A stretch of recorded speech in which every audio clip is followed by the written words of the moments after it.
Mesdames, Messieurs, je suis heureuse de vous accueillir à l'Institut des sciences et techniques nucléaires à l'occasion de la leçon inaugurale de la 64e promo du génie atomique.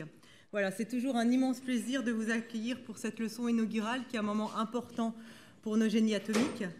Au cours de la matinée, nous accueillerons Madame Anne Lazare-Sury, qui est directrice des relations internationales du CEA et gouverneure pour la France auprès de l'Agence internationale à l'énergie atomique, et qui représente l'administrateur général du CEA, qui ne pourra finalement pas être parmi nous pour cause d'une réunion interministérielle, et je vous prie de bien vouloir l'excuser.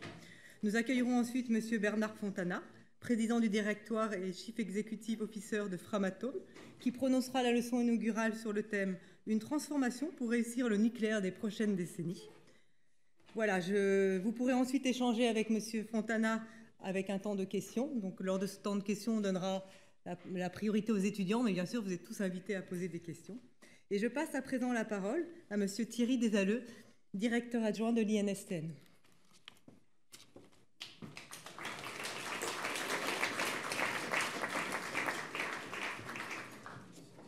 Bien. Bonjour à toutes et à tous. Madame la directrice des relations internationales, Anne Lazare-Sury, effectivement, Constance a donné son titre exact de gouverneur de la France auprès de l'AIEA. Merci de représenter l'administrateur général à cette occasion, donc, chère Anne. Mesdames, Messieurs les présidents, directeurs généraux, directeurs, amiral, qui représentent les entreprises, les organismes publics et la Marine nationale, bien entendu. Un petit mot pour Éric Gadet, qui est ici dans la salle et qui assure depuis hier l'intérim de la direction de l'INSTN, d'où ma présence au pupitre ce matin. J'espère que vous ne lui en voudrez pas. Mesdames, Messieurs les professeurs qui animent les enseignements, qui assurent les enseignements du génie atomique. Enfin, chers élèves ingénieurs qui sont disséminés dans la salle, il y en a des un peu plus jeunes que d'autres, je les reconnais les uns après les autres. Mesdames, Messieurs, donc je suis honoré de prononcer quelques mots pour vous souhaiter la bienvenue à l'INSTN et introduire la matinée qui marque l'ouverture de cette formation en génie atomique. Depuis plus de 60 ans, comme vous le savez, l'INSTN dispense cette année de spécialisation qui s'adresse à des ingénieurs, et pas une grande école qui fait un cycle complet, qui vise donc à les préparer à occuper des postes à responsabilité de haut niveau, que ce soit au sein de la Marine nationale, ou en tout cas des bâtiments de la Marine nationale, ou bien de l'industrie nucléaire française, et j'y reviendrai un petit peu plus tard sur ce volet, mais aussi dans de grandes institutions de recherche ou d'expertise en France et à l'international. 4 piliers permettent d'assurer la réussite du diplôme du génie atomique. Le premier pilier est constitué des équipes de l'INSTN. Tout seigneur, tout honneur. Je rappellerai brièvement que l'Institut est depuis 1956 un établissement public d'enseignement supérieur administré par le CEA, le Commissariat à l'énergie atomique et aux énergies alternatives, et qui s'appuie sur l'expertise, bien entendu, du CEA, mais aussi sur celle de toutes les grandes institutions du nucléaire français, et aussi très largement sur les grandes entreprises de la filière, d'ailleurs majoritairement les grandes, mais aussi de plus petites entreprises, et qui permet ainsi de dispenser les enseignements du meilleur niveau. L'INSTN est associé de longue date à l'EAMEA, l'école des applications militaires du génie atomique, des applications militaires situées à Cherbourg. Et cette association, je dirais, c'est plus qu'une association, c'est vraiment une activité conjointe, s'exerce au profit des atomiciens qui exercent leur mission pour la défense nationale. Le deuxième pilier est le corps enseignant de l'INSTN, qui est largement représenté dans cette salle. Et ce corps enseignant est composé, un petit peu logiquement par rapport à ce que je disais précédemment, composé d'experts venant du CEA et de tous les acteurs clés de la filière nucléaire. L'autorité de sûreté, l'IRSN, des industriels, dont de très grands exploitants, EDF, Framatome, Orano et différents acteurs, de façon à mettre en évidence l'aspect pratique de cet enseignement On n'est pas dans du livresque, on est dans quelque chose qui doit être opérationnel auprès des besoins de ces différents corps. Alors, ce corps enseignant se renouvelle chaque année de façon à, d'une part, entretenir une certaine concurrence dans les enseignements et de façon à intégrer au plus proche les évolutions des sciences et des techniques nucléaires, de sorte que l'excellence de nos enseignements demeure garantie par ce mouvement permanent. Aujourd'hui, l'INSTN est habilité à délivrer ce diplôme, enfin je dirais aujourd'hui, c'est de longue date, hein, mais formellement, nous sommes habilités à délivrer ce diplôme, qui est d'une part labellisé par l'I2EN, que j'ai aperçu dans la salle, et plus formellement par la commission des titres d'ingénieur, qui a également délivré pour le compte de l'European Network for Accreditation of Engineering Education, c'est un peu long, mais c'est ENAEE, le label EURACE, qui est délivré également pour attester de la qualité des enseignements sur un plan européen. Ainsi, notre diplôme satisfait aujourd'hui un référentiel qui n'est pas un référentiel anodin, puisqu'il répond à des exigences de niveau international. Le troisième pilier est représenté par les étudiants eux-mêmes, et je vais en dire quelques mots. Qui sont-ils? Vous le savez sans doute, la plupart, ils sont tous issus de grandes écoles d'ingénieurs, qu'elles soient françaises ou internationales. Et dans ce cycle d'ingénieurs, ils ont acquis un solide socle théorique, et en tout cas pour certains, qui peut se prolonger même au-delà de la partie ingénieur, et qu'il s'agit donc ici à l'INSTN de compléter pour la couche de spécialisation que nous sommes habilités à dispenser.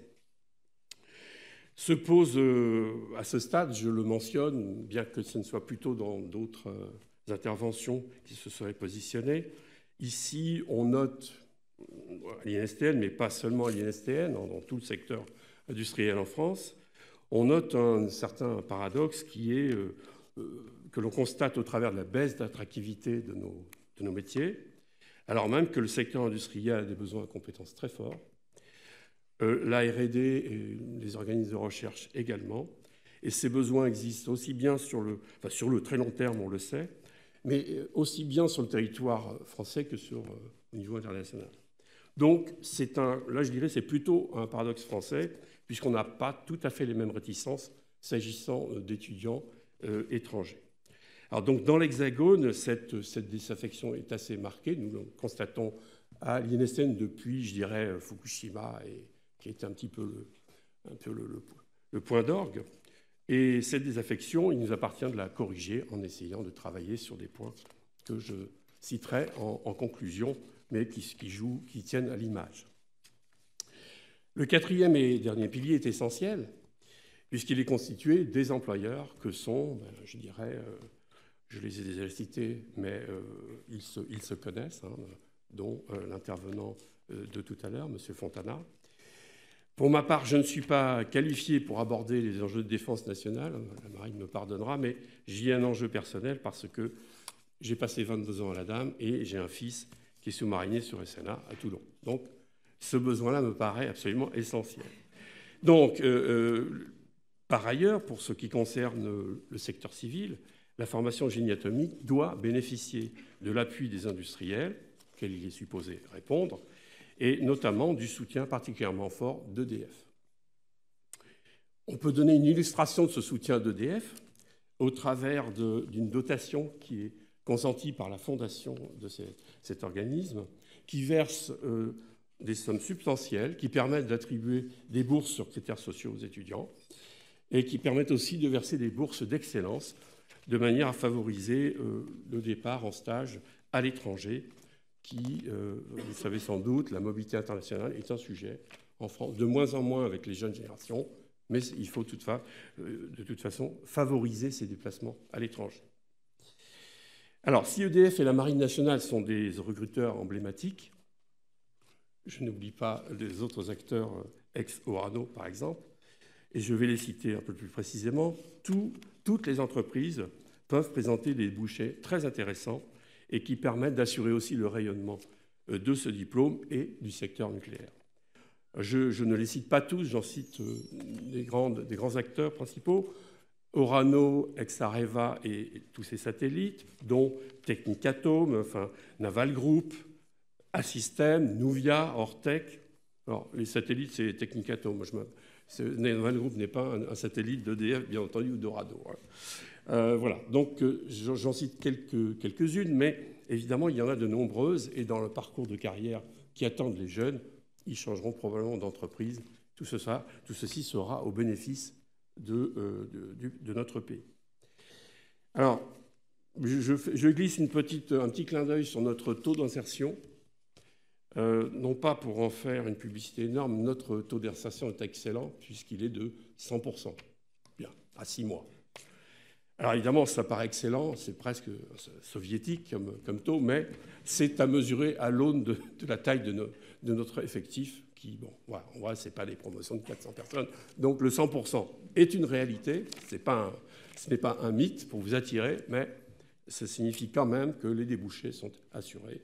Et vous venez aussi d'une grande école, donc 1 plus 1, ça fait rarement moins 1.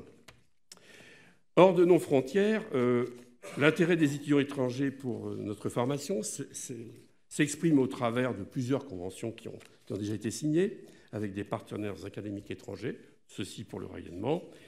Et je dirais, la CTI nous a d'ailleurs invités, lors du dernier renouvellement, à promouvoir l'aspect international, d'où ces actions soutenues.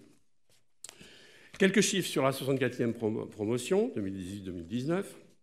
Celle-ci accueille 46 étudiants, dont 11 militaires de la Marine nationale. Parmi les 35 étudiants civils, 20% sont étrangers, d'où le chiffre de tout à l'heure, c'est-à-dire 7 étudiants de 4 nationalités différentes. Parmi ces mêmes étudiants civils, une proportion de femmes de 14% est encore insuffisante. Ce sera un point travaillé, comme on le sait, dans beaucoup de métiers scientifiques ou techniques. Il y a encore en France une pénurie d'étudiants féminins qui s'inscrivent. C'est un indicateur à améliorer. Ce n'est pas Constance qui va me contredire, je pense. Je voudrais dire donc aux étudiants en génie atomique et à ceux qui sont déjà engagés dans la vie active, comme à ceux qui se destinent à un secteur civil, qu'ils connaîtront tous un parcours d'ingénieur passionnant, qui sera jalonné de défis technologiques ou sociétaux importants et qu'il faudra relever. C'est quand même sur eux que reposent en grande partie les succès futurs des nombreux projets complexes et intéressants qui les attendent. En guise de conclusion, vous allez me dire que ça fait déjà long comme approche, le grand défi que nous devons relever est celui d'augmenter donc l'attractivité du secteur nucléaire, et tout ceci au service de la compétitivité, je dirais, de nos industriels, de nos organismes de recherche, de tous ces acteurs, puisque tous ces intérêts-là convergent. Alors, 2 axes seront à travailler par l'INSTN. Le premier relève, je dirais, plutôt de l'aspect qualitatif et qui vise à conforter et maintenir le niveau de nos diplômes. 2018 a été marqué par la mise en place du premier conseil de perfectionnement du GA, et auquel plusieurs personnes présentes dans la salle, d'ailleurs, ont pu contribuer pour éclairer le chemin à parcourir. Parallèlement, on ne s'auto-proclame pas excellent dans son domaine. C'est un des petits. Et la campagne de renouvellement de notre accréditation CTI, qui nous attend, qui bat son plein en ce moment, je dirais, va nous permettre, d'une part, par rapport à un défi, un enjeu majeur pour nous, de repasser, je dirais, cette épreuve. Ça nous oblige à revisiter nos enseignements de façon à... C'est stimulant parce qu'on doit rester dans une tête de peloton pour passer la barre de la CTI. Un peu plus tard, Mme Lazare-Sury pourra illustrer une autre notion de regards extérieurs qui s'applique à tous les enseignements, quels qu'ils soient, dont l'INSTN. Le second axe, je n'y reviendrai pas trop lourdement, mais tout de même, est quand même quantitatif en ce qu'il vise à augmenter l'effectif de nos promotions afin de répondre aux besoins des employeurs qui vont nécessairement augmenter les années qui viennent. À cet effet, nous devrons renforcer les actions de communication auprès des écoles d'ingénieurs, auprès des étudiants, au travers de forums, différents instruments qui existent, mais qu'il faut sans doute développer encore, et notamment en mettant en exergue les learning expeditions, les stages à l'étranger, des perspectives de recrutement, que sais-je. Au total, l'INSTN et les diplômes qu'il délivre tient à s'inscrire dans un contexte plus global qui sera la toile de fond de la suite de cette matinée. Je laisse sans plus attendre la parole à Madame Lazare-Thierry. Merci pour votre attention.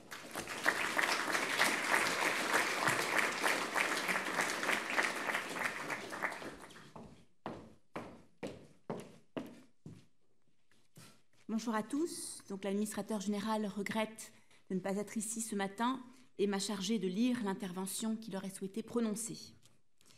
Amiral, commandant, Mesdames, Messieurs les présidents, Mesdames et Messieurs les directeurs, Monsieur le directeur par intérim, cher Éric, Monsieur le directeur adjoint, cher Thierry, Mesdames, Messieurs, chers collègues, chers étudiants. Je salue en particulier Monsieur Fontana, président directeur général de Framatome, qui nous fait l'honneur de présider la journée et de la démarrer par la conférence sur le thème « Une transformation pour réussir le nucléaire des prochaines décennies ». Au nom de tous, je le remercie. C'est avec plaisir que j'introduis aujourd'hui cette 18e leçon inaugurale de la formation d'ingénieurs spécialisés en génie atomique, diplôme porté par l'INSTN, qui nous accueille en cette journée importante pour l'avenir des futurs ingénieurs et décideurs de la filière nucléaire française. En cette période de restructuration de la filière, en tant qu'acteur de référence dans les domaines de la recherche et de l'innovation pour le secteur de l'énergie faiblement carbonée, nucléaire et renouvelable, le CEA tient à montrer son engagement en termes de transfert de technologie, d'appui à l'industrie et d'aide à la formation et à l'apprentissage. Depuis sa création en 1954, lorsque l'industrie nucléaire française naissante évoquait le besoin crucial de former ses ingénieurs à des disciplines technologiques spécifiques et complexes, le diplôme du génie atomique n'a cessé de constituer un élément essentiel du secteur nucléaire en répondant aux besoins et à la demande des industriels de la filière, depuis la conception des systèmes nucléaires jusqu'à leur démantèlement. Par ce diplôme, entre autres, l'INSTN satisfait l'une des grandes missions qui lui a été confiée dans le cadre du décret de création du 18 juin 1956, former des ingénieurs et des techniciens aux sciences et techniques nucléaires, avec une attention toute particulière à la sûreté pour l'ensemble de la filière nucléaire. Sa proximité avec la filière, témoin de la pertinence des formations de l'INSTN, a d'ailleurs été remarquée par le Haut Conseil de l'évaluation de la recherche et de l'enseignement supérieur dans son premier rapport d'évaluation réalisé cette année à la demande de l'Institut. Cette mission est d'autant plus importante aujourd'hui quand on considère l'enjeu que représente la gestion et le renouvellement des compétences, encore récemment souligné dans les rapports demandés par le gouvernement et dans le contexte de la discussion sur la programmation pluriannuelle de l'énergie en France. Enfin, en formant des centaines d'ingénieurs et de décideurs de haut niveau par le biais du diplôme du génie atomique et en obtenant en 2016 le label de Collaborating Center de l'AIEA, l'INSTN contribue chaque année à renforcer la reconnaissance de l'excellence française. Il se positionne de manière stratégique dans le paysage nucléaire mondial.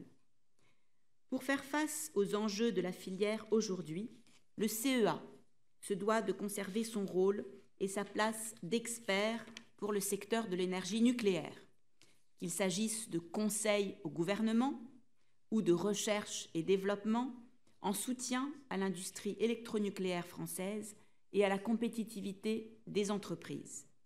L'apport de l'INSTN en matière de formation des ingénieurs et décideurs français ou étrangers est fondamental pour y parvenir. C'est pour toutes ces raisons que nous sommes réunis aujourd'hui, et c'est avec beaucoup de plaisir et une grande fierté que j'ouvre cette 18e leçon inaugurale de la formation d'ingénieurs spécialisés en génie atomique au sein de l'INSTN. Je vous remercie de votre attention.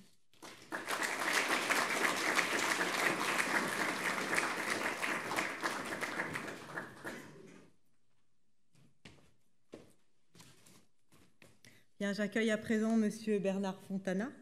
Monsieur Fontana est diplômé de l'École polytechnique et de l'ENSTA Paris. Il a débuté sa carrière en France au sein du groupe SNPE, Société nationale des poudres et explosifs. Et en 1998, il a pris la direction des opérations aux États-Unis avant d'intégrer le comité exécutif entre 2001 et 2004 en tant que responsable des activités chimie et explosifs industriels.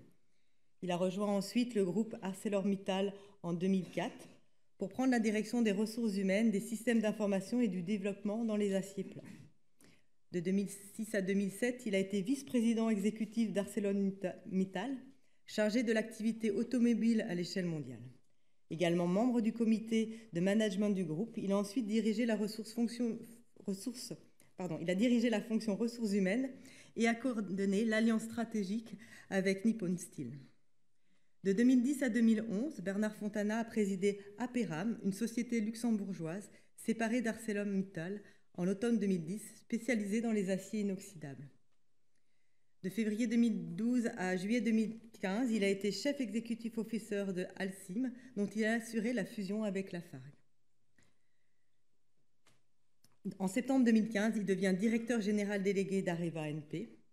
Depuis le 1er juillet 2016, il est chef executive officer de Framatome, précédemment donc Areva NP. Merci.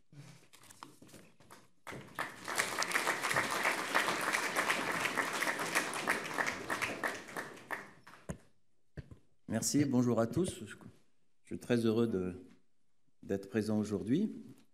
Et vous m'avez un peu vieilli finalement, hein, mais je me sens encore jeune, comme les étudiants qui sont ici. Alors, je vais vous parler aujourd'hui de transformation pour réussir le nucléaire des prochaines décennies. Il y a l'idée de futur du nucléaire. Personnellement, je crois au futur du nucléaire. Ce matin, j'ai décidé d'aller au bureau avant de venir ici. Il faisait un peu sombre, donc pas de soleil, pas de vent, un peu frais, et donc besoin d'électricité. Et je me dis que l'électricité d'origine nucléaire est décarbonée, sauf à recarboner l'électricité, on peut mettre du charbon, je pense qu'on ne le fera pas, ou du gaz, il faut peut-être l'acheter en Russie, je ne sais pas. Et donc il y a un besoin d'énergie d'origine nucléaire en France. Et tant qu'on ne sait pas stocker l'électricité, ce besoin va rester. Et aujourd'hui, il n'y a pas de solution industrielle en vue de stockage de l'électricité. Il y a des choix à faire sur le parc, étendre sa durée de vie, le renouveler. Et les choix, ce sont des décisions qui prennent du temps à être mises en place. Et donc, ne pas le décider, c'est faire un pari sur le fait qu'il y aura une solution de stockage d'électricité ou être prêt à recarboner l'électricité. Donc, moi, je crois qu'il y aura du nucléaire encore dans les décennies qui viennent. Et un EPR qui démarre, c'est 60 ans. Il faut accompagner cet EPR pendant 60 ans en maintenance, l'alimenter en combustible nucléaire. Et donc, dans ma tête, la question est comment assurer la continuité sur plusieurs générations. Ensuite, transformation, parce que j'ai quand même conscience qu'on a quelques difficultés ici ou là, qu'il faut mettre sur la table, traiter. Et puis, cette idée les choses se jouent maintenant, d'exécution. Pas de faire de grandes promesses pour dans 10 ans, ça ira mieux, je raserai gratuitement. Et donc, ce qui m'occupe, c'est d'agir au quotidien. Et donc, ça va être un peu ça les thèmes, de parcourir ce que peut faire Framatome, ici et dans le reste du monde. Et ça fera l'occasion de balayer un certain nombre de sujets de notre industrie nucléaire. Alors, Framatome, en quelques mots. Alors, nous appelons Framatome depuis le 4 janvier. Avant, c'était Areva NP. Mais il y a 60 ans, Framatome a été créé. Donc, on a un petit sens de continuité. Et nous définissons comme un chaudiériste nucléaire. Donc, c'est en gros le réacteur nucléaire pour faire simple. Et notre métier, c'est de le concevoir, aussi et fabriquer des composants importants et des combustibles qui vont l'alimenter.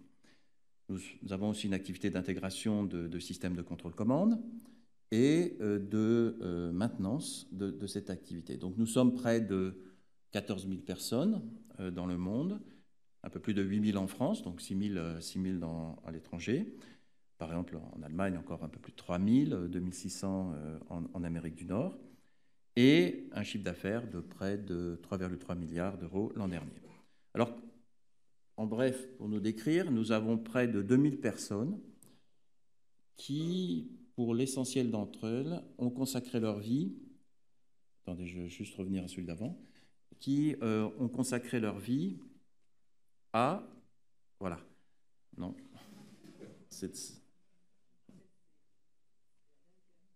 donc si vous voulez revenir juste avant, voilà, merci, voilà, ça c'est parfait. Et donc, qui ont consacré leur vie, pour l'essentiel d'entre elles et d'entre eux, à la connaissance du réacteur nucléaire. Et puis, à partir de là, bien, nous concevons en fabriquant des composants lourds. Ce sont des cuves, des générateurs de vapeur, des pompes, qui sont très, très importantes. Nous avons ce contrôle-commande. Le combustible, alors, c'est quoi le combustible? Bien, nous achetons de la zircone, par exemple en Australie ou en Afrique du Sud.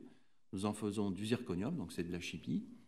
Ensuite, il y a une activité de fonderie, puis des traitements de laminage, et même de fabrication de tubes, faisons des kilomètres de tubes. Et puis, nous récupérons l'uranium d'Orano de nos clients pour en faire des pastilles et faire des assemblages qui vont aller dans le réacteur nucléaire. Et la cohérence, ben, c'est la performance et la sécurité de la chaudière nucléaire. Sur alors, nous intervenons sur plus de 90 réacteurs qui sont de notre conception Framatome, conception Siemens nucléaire, aussi certains réacteurs américains, parce que Areva, ensuite dans l'histoire, a procédé à un certain nombre d'acquisitions.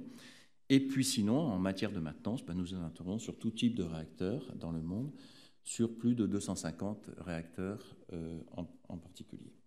Et puis à partir donc de cette direction technique, bien, nous développons nos activités, y compris la contribution à des grands projets sur lesquels je reviendrai. Alors depuis le début de l'année, nous sommes une filiale du groupe EDF. Bon, pourquoi? Bon, vous avez rappelé que j'étais CEO d'Areva NP. Je trouvais que j'avais des capitaux propres de moins 3 milliards. Donc, ce n'est pas un truc durable, ça. Et je fréquentais le président du tribunal de commerce, c'est bien. Mais donc, il fallait restructurer. Donc, l'ensemble des activités destinées à être Framatome ont été regroupées. Et puis, les actifs ont été cédés. Le produit de cession a permis de rembourser un certain nombre de dettes. Et donc, Framatome s'est retrouvé avec un actionnariat un peu plus de 75% EDF, près de 20% Mitsubishi Heavy Industry, le japonais, et 5% Assystem. Donc depuis le début de l'année, ben, nous avons un conseil de surveillance qui est présidé par le président d'EDF, et nous avons un certain nombre de sujets communs. Nous avons constitué une société d'ingénierie pour l'intégration de ce qu'on appelle l'îlot nucléaire. Alors nous fournissons la chaudière, mais elle s'intègre dans un îlot nucléaire qui s'appelle Advance, qui est à 80% EDF, mais nous staffons près de 50%. Nous avons comme objectif de staffer près de 50% de cette société. Nous travaillons aussi avec EDF pour faire de nouveaux codes pour la neutronique du cœur. Et puis nous avons un certain nombre de synergies qui sont identifiées, mais en même temps, bon, c'est un engagement qu'a pris EDF vis-à-vis de la Communauté européenne. Nous sommes en concurrence sur le marché, et ça a vocation à le rester. Donc il y a des appels d'offres, et puis il faut être performant. Alors, ça ne nous empêche pas d'essayer d'augmenter notre part de marché chez EDF, mais simplement, nous pouvons le faire par la performance. Alors, le contexte dans lequel nous sommes, c'est que bien, la consommation d'électricité augmente dans le monde. Donc, on s'attend à une croissance de 30 à 40% d'ici 2030. Et puis, il y a ce besoin d'augmenter la part d'électricité décarbonée dans le mix énergétique mondial pour lutter contre le réchauffement climatique. Et cela arrive à un moment où le parc nucléaire installé dans un certain nombre de pays occidentaux vieillit. Et un certain nombre de décisions sont à prendre. Alors, les réactions, je passe au prochain, sont variées dans le monde. Si je peux avoir le prochain, s'il vous plaît. le nucléaire a besoin d'être sûr, ça a toujours été le cas, ça va le rester, mais maintenant il y a un sujet de compétitivité qui se pose. Par exemple, aux États-Unis, il y a 13 annonces de fermeture de réacteurs nucléaires. Et principalement pourquoi? Parce que les opérateurs n'arrivent pas à résister au coût du gaz de schiste. Et là, c'est une configuration un peu différente de celle qu'on connaît dans notre pays. Ce sont les opérateurs qui disent, écoutez, moi, je consomme du cash, je ferme. Et les États qui disent, vous ne faites surtout pas ça, parce qu'on ne va plus avoir d'électricité, ça va être un problème. Et les États aménagent la réglementation et les tarifs pour conserver leur opérateur nucléaire. Donc on vit dans un univers un petit peu différent. Mais malgré tout, il y a des centrales qui ferment. Et par exemple, il y a 3 semaines, Oyster Creek, centrale de Exelon, qui est le producteur le plus performant aux États-Unis, ferme parce qu'il n'arrive pas à tenir. Alors, dans ce contexte-là, il y a un besoin de compétitivité. En même temps, certains acteurs ont décidé de se renforcer dans le nucléaire. C'est le cas des Britanniques, par exemple. Les Chinois, eux, considèrent que le nucléaire est une solution décarbonée qui marche. Alors, ils n'ont pas lancé de nouveaux réacteurs pendant les 2 dernières années. Alors, j'ai demandé au patron de la NEA pourquoi. Donc, l'agence d'énergie nucléaire chinoise. Il m'a dit, c'est simple, parce qu'il y a des démarrages de nouvelles générations, que ce soit des réacteurs américains, des réacteurs français, des réacteurs chinois. Il n'y en a aucun qui a démarré. Comment voulez-vous qu'on lance quelque chose?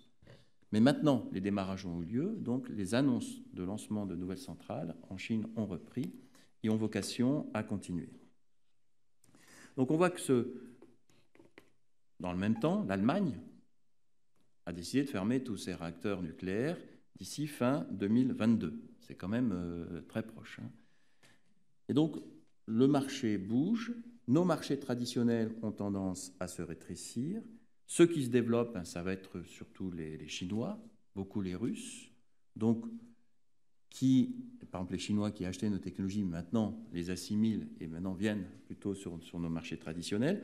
Donc, c'est une situation de challenge. Mais nous considérons, chez Framatome, que nous avons une carte à jouer, moyennant un certain nombre de précautions qui ne sont pas pour faire des slides, qui sont nos priorités stratégiques, mais qui sont destinées à être exécutées pour faire en sorte que nous soyons là dans un certain nombre d'années.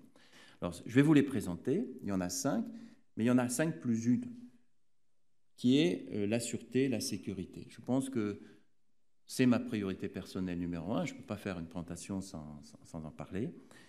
Dans notre industrie, sûreté, sécurité doit absolument rester une priorité. Alors, pour nous, il s'agit de ne pas avoir d'accident nucléaire. Il y a une échelle, INES, de niveau strictement supérieur à 1. Bon, c'est le cas chez nous. Mais il faut quand même avoir à l'esprit que cela n'est possible que si, fondamentalement, nos entreprises portent une culture de sûreté. Et ce n'est pas une évidence en soi d'avoir une culture de sûreté.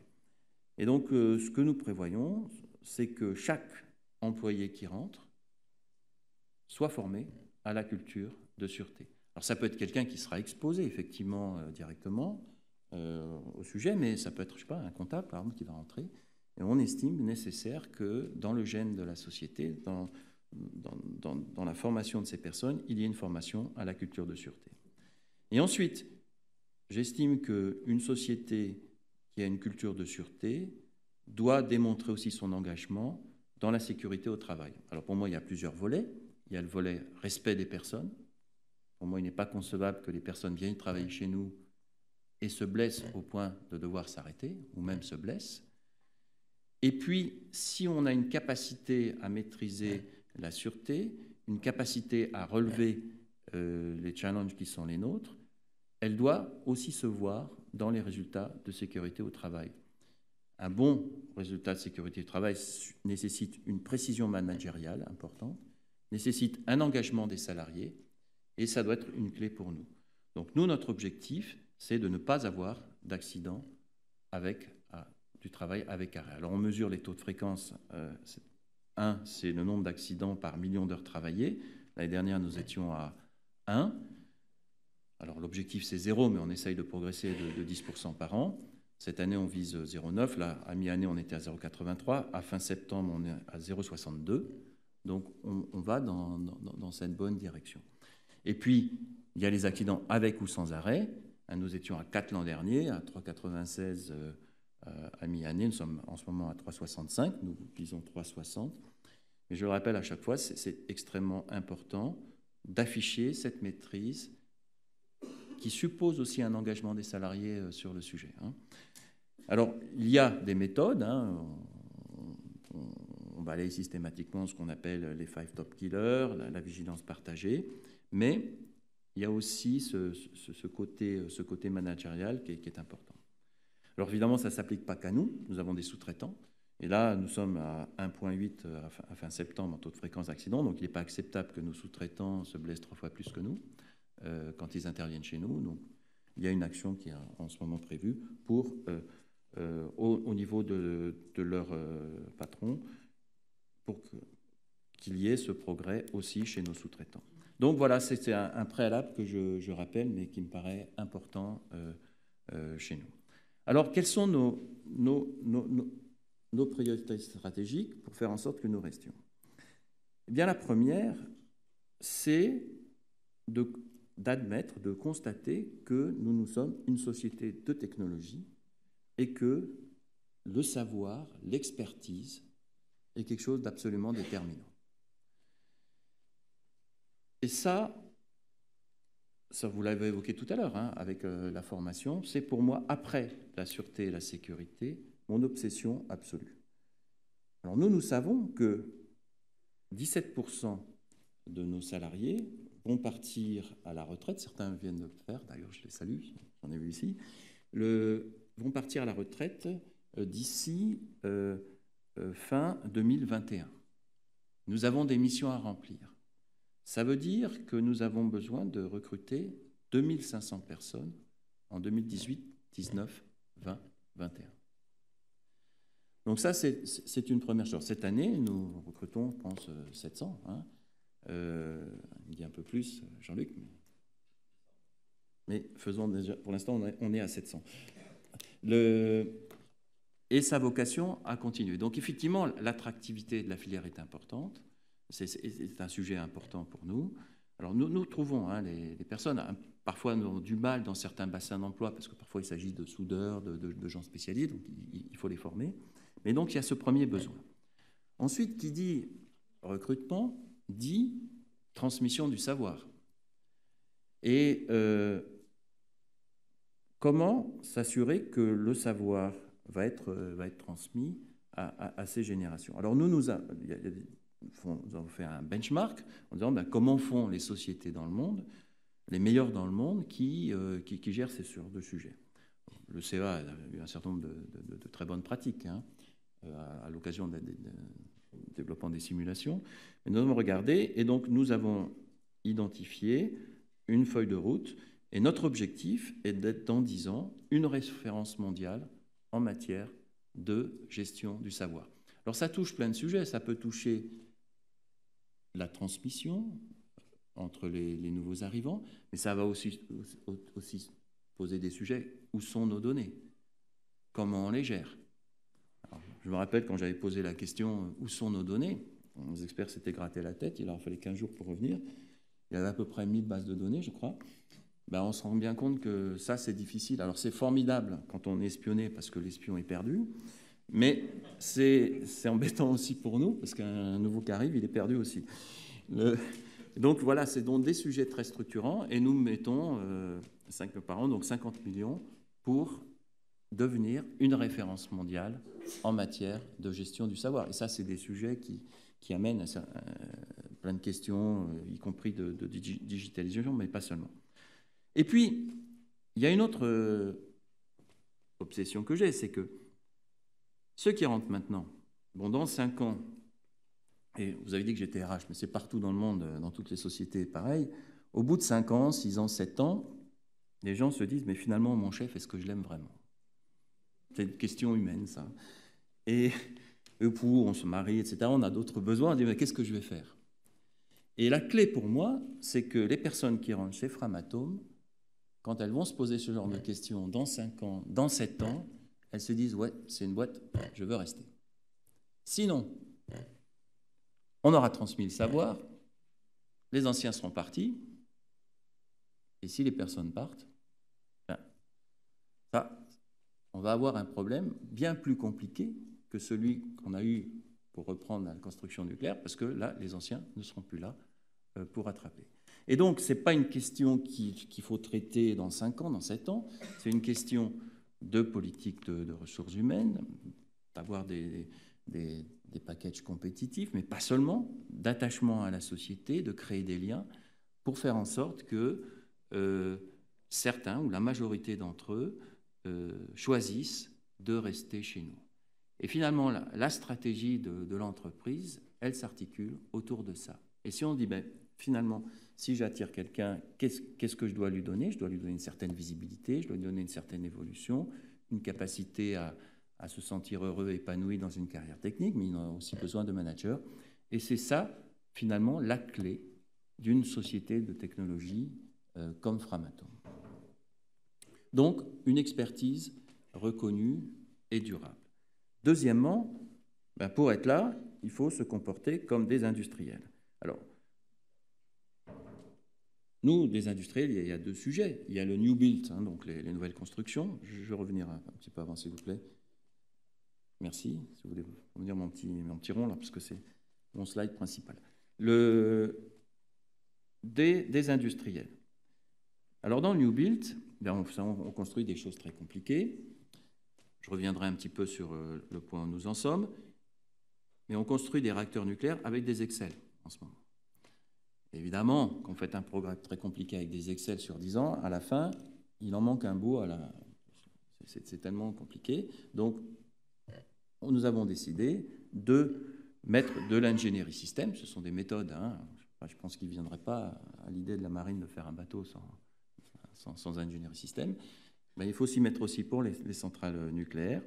Et donc, EDF se dote d'un outil qui s'appelle un PLM, et nous prenons le même. Et ce qui est prévu, c'est donc que nous formons 3000 personnes à l'ingénierie système. Et nous souhaitons que les équipes de Framatome soient reconnues dans le monde pour leur capacité à gérer les projets et leurs compétences d'architecte en ingénierie système. Et ça, c'est un objectif qui est atteignable. Donc, on veut garder nos équipes, mais l'idée qu'on a, c'est que si quelqu'un a un programme compliqué dans le monde, ils se disent « Comment est-ce que je peux faire pour piquer un Framatome pour faire ce programme ?» Et je pense que, vu la taille de l'entreprise, c'est un objectif qui est atteignable pour nous. Donc, nous mettons le paquet là-dessus. Ensuite, nous avons des moyens industriels. Et là, c'est de se comporter comme des industriels. Alors, le nucléaire est un peu particulier, mais il n'y a pas non plus de raison d'évacuer, d'oublier tout ce qui est fait dans l'industrie dans d'autres industries pour les rendre compétitives. Donc, nous avons un programme d'excellence opérationnelle qui consiste à travailler la qualité, mais à appliquer les méthodes industrielles les plus efficaces sur nos sites industriels. Et avec une idée de plus pour nous, ben, nous avons des moyens industriels, en particulier en France, de faire tourner nos sites français. Par exemple, à Jarry, nous faisons du zirconium, je le disais tout à l'heure.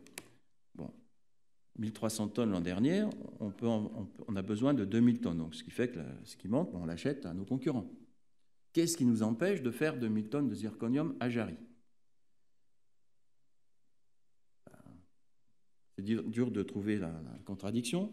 Donc, on monte à 2000 tonnes de zirconium. Alors, cette année, on va faire un peu plus de 1500 tonnes. Et évidemment, quand vous avez une usine qui achète un peu de minerai, puis c'est une base de coût fixe, et puis un petit peu d'électricité, quand vous faites 1500 tonnes au lieu de 1300 tonnes, ça se voit tout de suite dans la compétitivité. Et à 2000 tonnes, pareil. Bon. Nous faisons, par exemple, des tubes pour les assemblages à Paimboeuf. Nous faisons 6000 km de tubes. On en a besoin de 10 000. Surtout qu'on vient de signer des contrats de fourniture de composants en Chine pour 10 ans. Pourquoi est-ce qu'on ne ferait pas 10 000 km de tubes à Paimboeuf? On me dit, mais c'est pas possible, monsieur. Il va falloir travailler le week-end. Ben oui, mais dans l'industrie, c'est fait aussi pour ça. Et d'ailleurs, on me dit, mais ça va être une émeute sociale. Mais non, parce que moi, la première grève que j'ai connue, c'est quand on a arrêté de travailler le week-end, parce que les gens, ils aiment bien, parce qu'on gagne de l'argent, ça permet de s'organiser la vie. Enfin, il y a un certain nombre de volontaires. Et effectivement, il y a un accord social qui a été trouvé. On a recruté une centaine de personnes, les gens sont contents, et l'usine est en progression pour faire 10 000 km de tubes. Alors cette année, on fera 8100 km, ils ne savent pas si c'est 8100 ou 8200. L'année prochaine, 9000. Ils vont passer en rythme 9000 en décembre. Et puis, c'est une usine qui tourne, c'est bien. Puis, on peut investir un peu pour la renforcer. Et évidemment, quand vous faites 9000 km dans une usine, qui en fait 6000, même s'il y a quelques salariés en plus, ce n'est pas le même coût. Et le nucléaire peut être compétitif et les gens sont contents de travailler. Donc, c'est ce qu'on appelle l'excellence opérationnelle, c'est d'appliquer ces programmes-là. Et ce n'est pas de la grande science, mais c'est machine par machine les faire marcher. Alors, les gens de Framatome savent que j'ai 2 copines, rassurez-vous, je me tiens bien, qui sont des machines polisseuses à Paimboeuf, et que chaque fois, je vais les voir pour demander comment elles vont. Ah, maintenant, elles vont bien, elles ne sont plus goulots d'usine. Ils ont trouvé un autre goulot pour avoir la paix. Mais c'est ça, c'est à notre portée. Donc, c'est de dire, nous sommes des industriels. Et alors, évidemment, il faut un outil industriel à peu près à hauteur. Donc, cette année, on aura mis près de 200 millions d'euros pour renforcer nos sites, renforcer notre capacité. Parce que dans l'industrie, il vaut mieux avoir un appareil qui va bien et ensuite sécréter du cash que de faire des économies et ensuite avoir rien qui marche bien dans la foulée. Par contre, il faut pouvoir financer ça. Et c'est le 3e point pour nous, c'est de dire, nous souhaitons être agiles. Alors là, c'est un peu diplomate. Mais vous avez cité l'inox, là. Aperam tout à l'heure, et je me rappelle quand il a fallu faire le spin-off d'Aperam d'ArcelorMittal, il y avait des coûts de siège, et puis un peu d'immobilier, qui faisaient 130, 140 millions. Et donc, j'avais dit à l'Acumittal, je vais faire un truc efficace, je vais le faire à 70 millions. Mais l'Acumittal m'a dit, mais Bernard, tu n'y penses pas? Pas plus de 50 millions. Alors j'ai dit, vous me challengez, là, je sais bien, c'est comme ça que vous êtes, mais déjà 70, il faut les faire. Il m'a dit, non, je suis sérieux, moins de 50. Et c'est une boîte qui fait 6 milliards de dollars. Donc on a fait pour 50 millions. Et maintenant, c'est le leader mondial dans son activité. Alors nous, chez Areva NP, pour 3 milliards, on en prend pour 450 millions. Alors d'accord, le nucléaire, c'est compliqué, mais quand même. Donc l'objectif, c'est de descendre sous 200 millions. Alors il y en a qui sont effrayés, me disent, mais ça y est, le chef est fou. Mais moi, je sais qu'à 50 millions, ça marche. Le 200 millions. Or, donc, cette année, nous allons faire de 243 millions. L'année prochaine, nous allons descendre sous 200 millions. Les 250 millions économisés chaque année, ça change tout.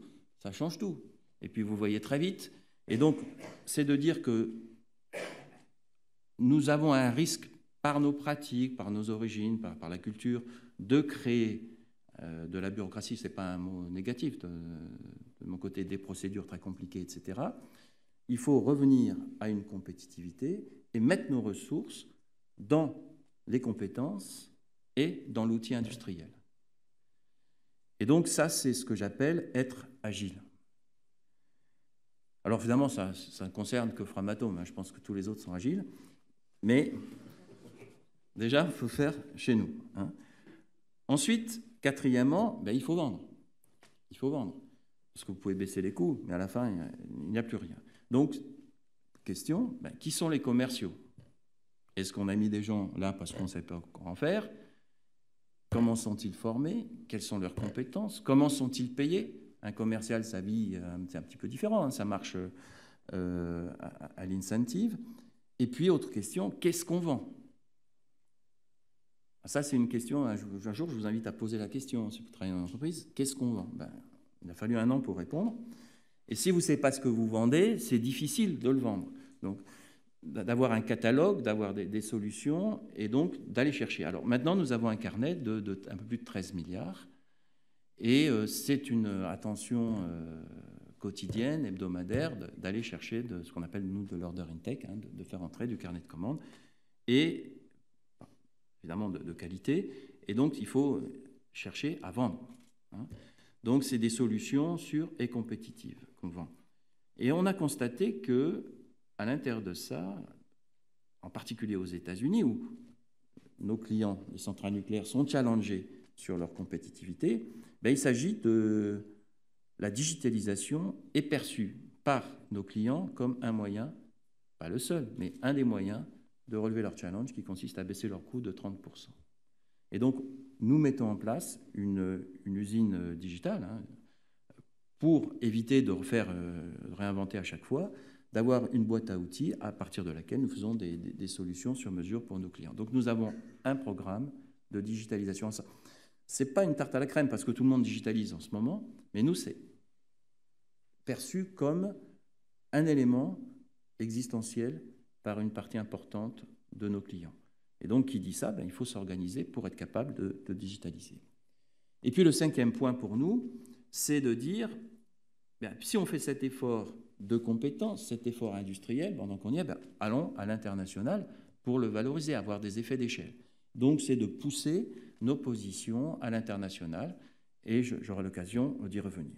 Donc voilà, nous, c'est nos 5 priorités, après la sûreté et la sécurité. Comme je disais, ce n'est pas pour faire des jolis slides, hein, mais il faut qu'on en ait la conscience, c'est pour les exécuter et pour les accompagner. 5 programmes, la gestion des connaissances, l'excellence opérationnelle, l'excellence commerciale, l'ingénierie système et la transformation digitale. Alors, on peut passer au suivant, même encore après. Alors, je vais évoquer le démarrage des EPR. Je vais peut-être vous en dire où on en est. Pour nous, il y a une date très importante, c'est le 29 juin 2018. Alors vous demandez ce qu'on a pu faire le 29 juin 2018. Eh bien, c'est que le premier réacteur EPR, le nôtre, fait en Chine, à Taishan, est mis sur le réseau. 48 heures avant le concurrent américain. Alors, ce n'est pas beaucoup, mais quand même, on est passé devant les Américains qui étaient partis 1 an avant nous. Et donc, en ce moment, donc, ce réacteur monte à 100%. Donc, on s'attend, si j'ai de la chance, demain, je vais essayer de faire en sorte que ce soit aujourd'hui pour vous le dire, mais c'est dans quelques jours, il passe à 100%. Donc, ces réacteurs, ils marchent. Alors, personne n'en doutait dans nos équipes, mais ça rassure quand même de savoir qu'effectivement, ça marche. Hein. Donc, c'est l'engin le plus puissant pour produire de l'électricité de l'histoire de l'humanité. C'est le nôtre et il marche. Donc, ils vont passer la mise en service commercial est prévue pour la fin de l'année. Donc déjà, le réseau voit déjà une quantité assez phénoménale d'électricité arriver. Et ensuite, il y a le deuxième, Taishan 2. Hein, on a envoyé les combustibles, on va les charger. Et pareil, connexion au réseau l'année prochaine. Il y a le réacteur en Finlande, le fameux Olkiluoto. Eh bien, lui aussi, ça finit par avancer. Les essais à chaud ont été terminés avant l'été. Et l'objectif, maintenant, c'est de charger le combustible en tout début d'année pour leur permettre de passer en régime commercial en fin d'année prochaine. Et puis, il y a Flamanville. Flamanville, où là, vous avez peut-être vu qu'il y a des soudures à refaire. Certaines ne sont pas conformes au dogme. Elles sont bonnes, mais pas conformes au dogme et au dossier, donc il faudra en refaire certaines. Puis certaines doivent être refaites. Mais malgré tout, les essais à chaud sont prévus pour démarrer le 15 décembre et chargement du combustible en fin d'année prochaine. Et puis, j'étais en fin de semaine dernière à Hinkley Point. Là, il y en a 2 nouvelles chez les Britanniques. Les bétons sont partis et nous fabriquons les équipements, nous préparons les dossiers. Et pour nous, la clé, c'est la montée en puissance de l'usine de Gemont pour tout ce qui est pompe. Et c'est en train de se passer. Et de réussir la montée en puissance de l'usine de Saint-Marcel, en Bourgogne. On fait les générateurs et les cuves. Et là, ça se joue maintenant. Et la clé, c'est de passer de 150 000 à 250 000 heures de travail dans cette usine. Et on voit que les compétences, ça ne s'improvise pas. Il faut réussir cette montée en puissance et ensuite garder le niveau des compétences dans l'usine. Donc voilà ce qui est en train de se passer en ce moment sur les projets. Alors comme je suis chez vous Ici, je sais que le reste a divergé il y a peu de temps, donc félicitations aux collègues de la filière qui ont divergé. C'est la première en France, je crois, depuis le début du siècle. Le suivant. Alors, donc,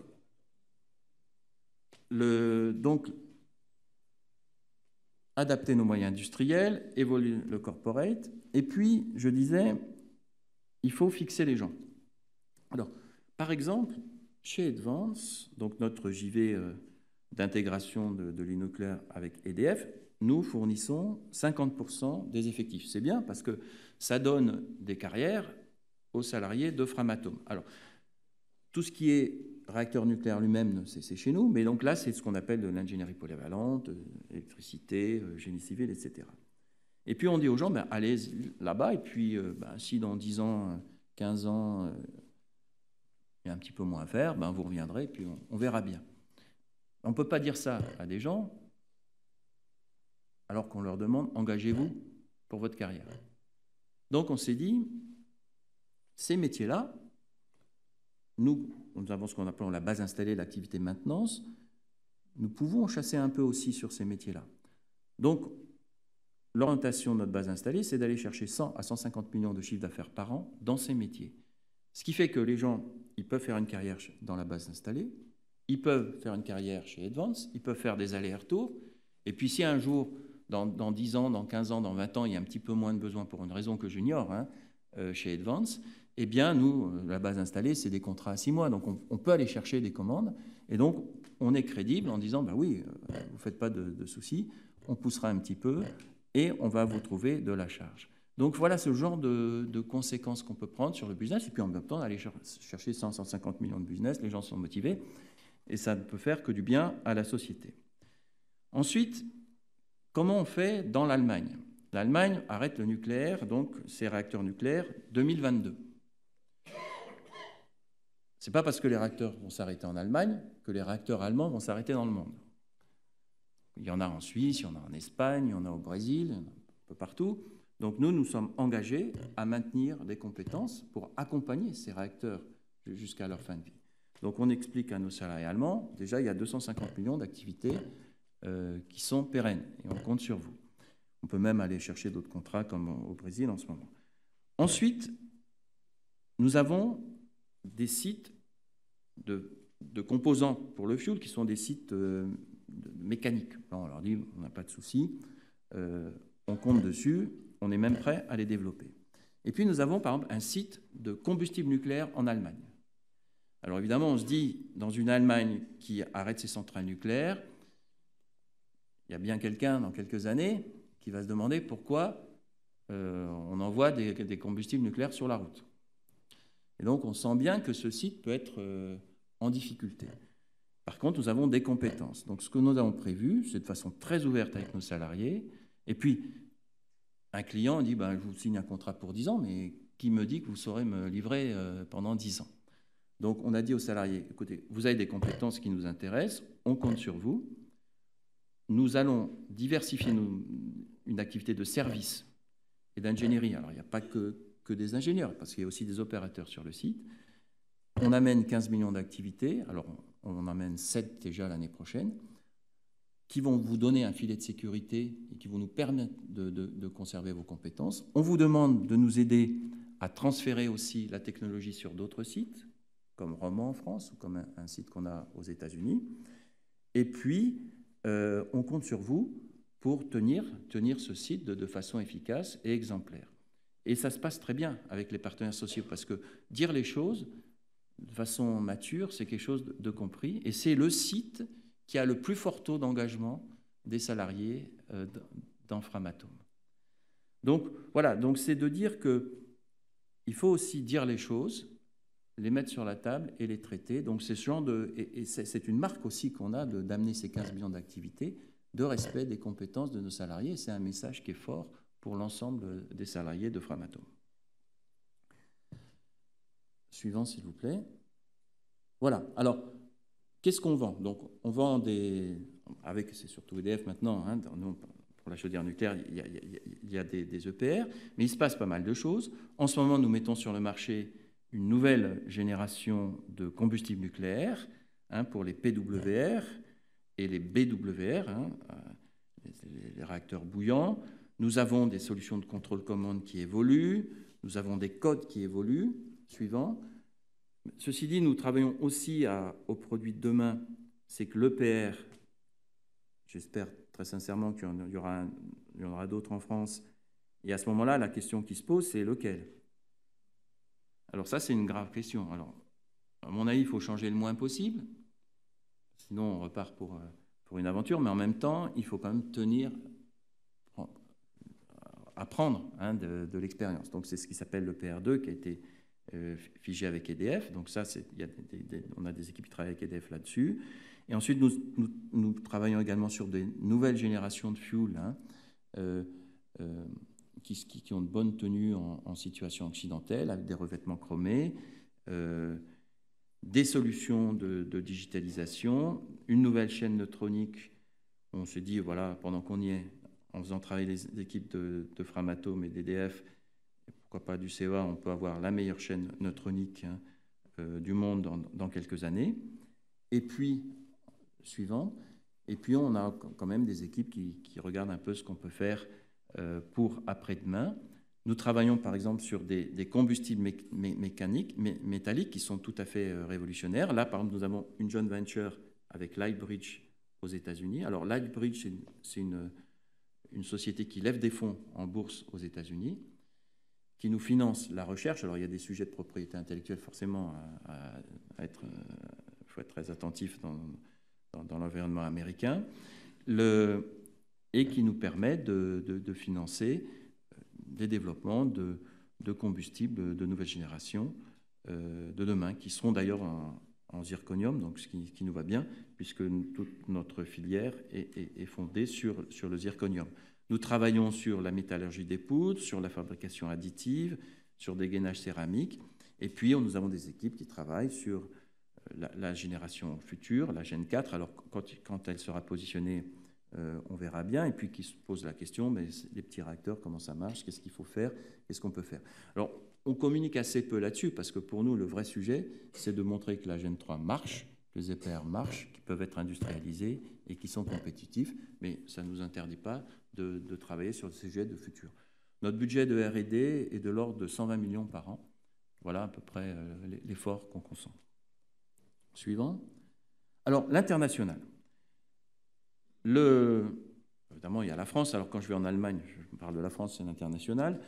Mais sinon, pour nous, c'est quoi? Le Royaume-Uni, EDF a une filiale EDF Energy, qui est l'ancienne British Energy, avec des centrales nucléaires plutôt AGR, dans des technologies qui vont s'arrêter, et s'équipe donc de technologies P, qui sont nos technologies.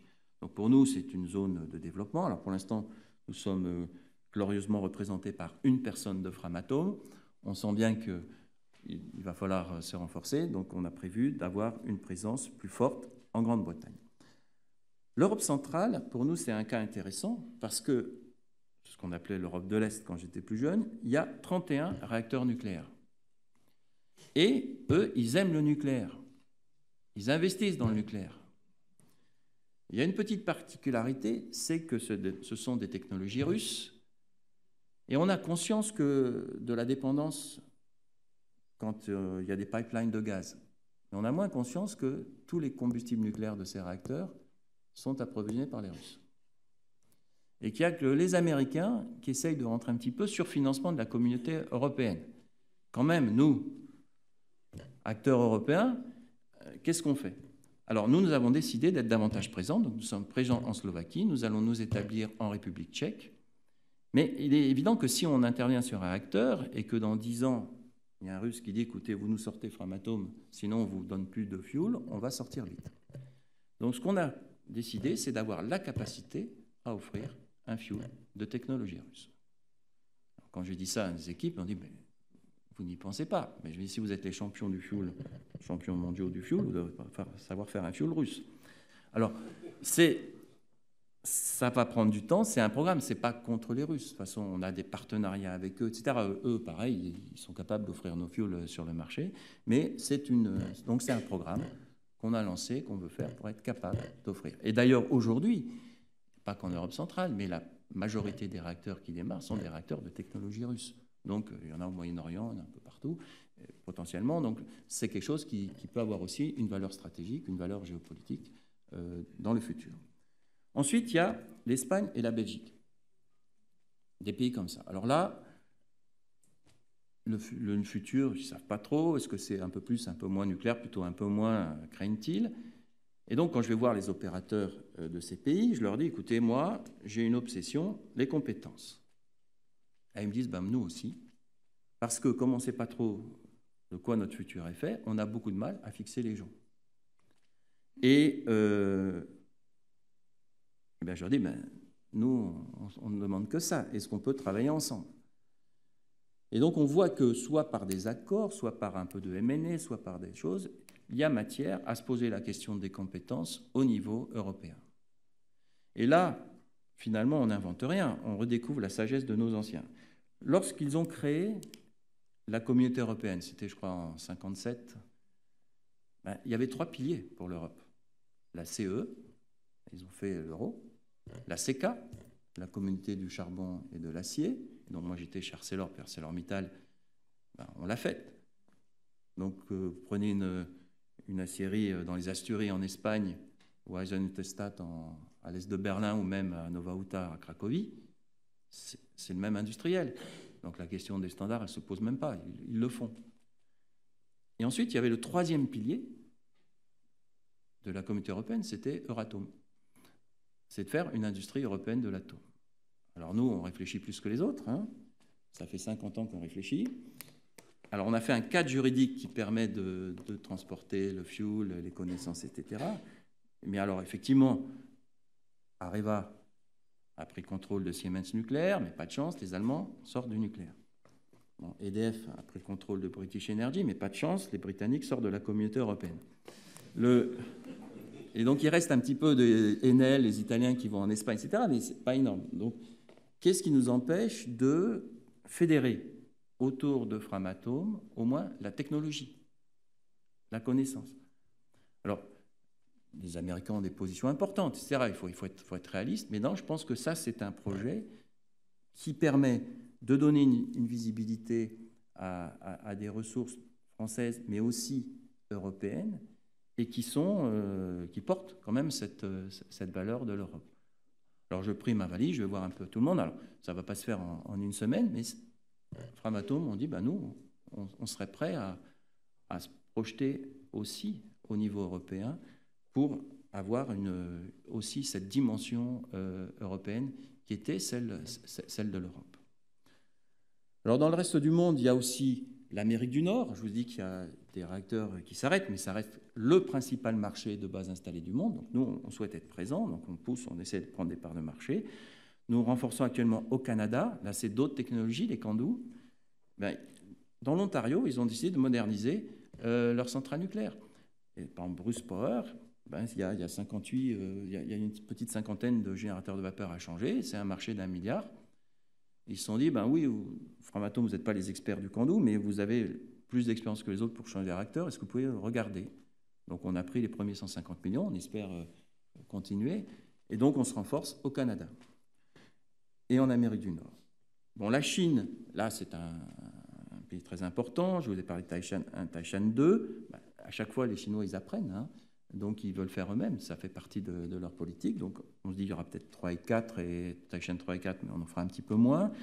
Dans les fuels, ils sont moins avancés, donc il y a peut-être des choses à faire. Et puis, bon, s'ils vont à l'export, je ne sais pas si CNNC fait un réacteur en Argentine, est-ce que ça a du sens qu'on y mette le contrôle-commande de sûreté? Ben, nous, on est assez pragmatique, donc on a une approche pour les réacteurs étrangers de briques technologiques, dans la mesure où ça ne gêne pas le positionnement de la filière française. Ben, s'il y a un réacteur russe, pourquoi pas mettre quelque chose de Framatome dedans, etc. Par exemple, en ce moment, il y a un grand succès, c'est un réacteur russe en Chine, avec le contrôle-commande de Framatome. Ça marche bien, ça démarre à l'heure dans les budgets. Donc, même ça, on peut le faire. Et enfin, nouveau pour nous, le Moyen-Orient, bon, ça, il y a une position d'EDF. Là, c'est un peu particulier. On a décidé de renforcer notre présence. Par exemple, aux Émirats, c'est un réacteur de technologie coréenne qui a été construit. Tout le monde a été émerveillé parce qu'il a été construit rapidement, etc. Sauf qu'il a été conçu pour être construit, mais pas pour être démarré. Et donc, maintenant qu'il est construit, ils sont bien embêtés. Donc, ils sont venus voir EDF, voir Framatome, en disant, vous avez l'expérience de problèmes compliqués, vous pouvez peut-être nous aider. Mais oui, oui. Et donc, on va essayer, nous, d'être davantage présents, y compris physiquement, dans cette région-là. Donc, voilà pour l'international. Alors, finalement, est-ce qu'on peut vivre dans le nucléaire? Alors, nous, notre chiffre d'affaires, c'est à peu près 3,2 milliards 3 l'année dernière. Cette année, on va faire, notre budget, c'est 3,6, on va faire plutôt 3,5. Et puis, l'excédent brut d'exploitation, les BITDA, c'est le résultat avant l'amortissement des investissements, les impôts et taxes. En 2016, c'était 95 millions. En 2017, 211 millions. Et cette année, on vise 450 millions, un peu plus. On va les faire. Ben forcément, quand vous allégez vos frais de siège et vous faites tourner vos usines, ben ça va mieux. Hein. Ça va mieux.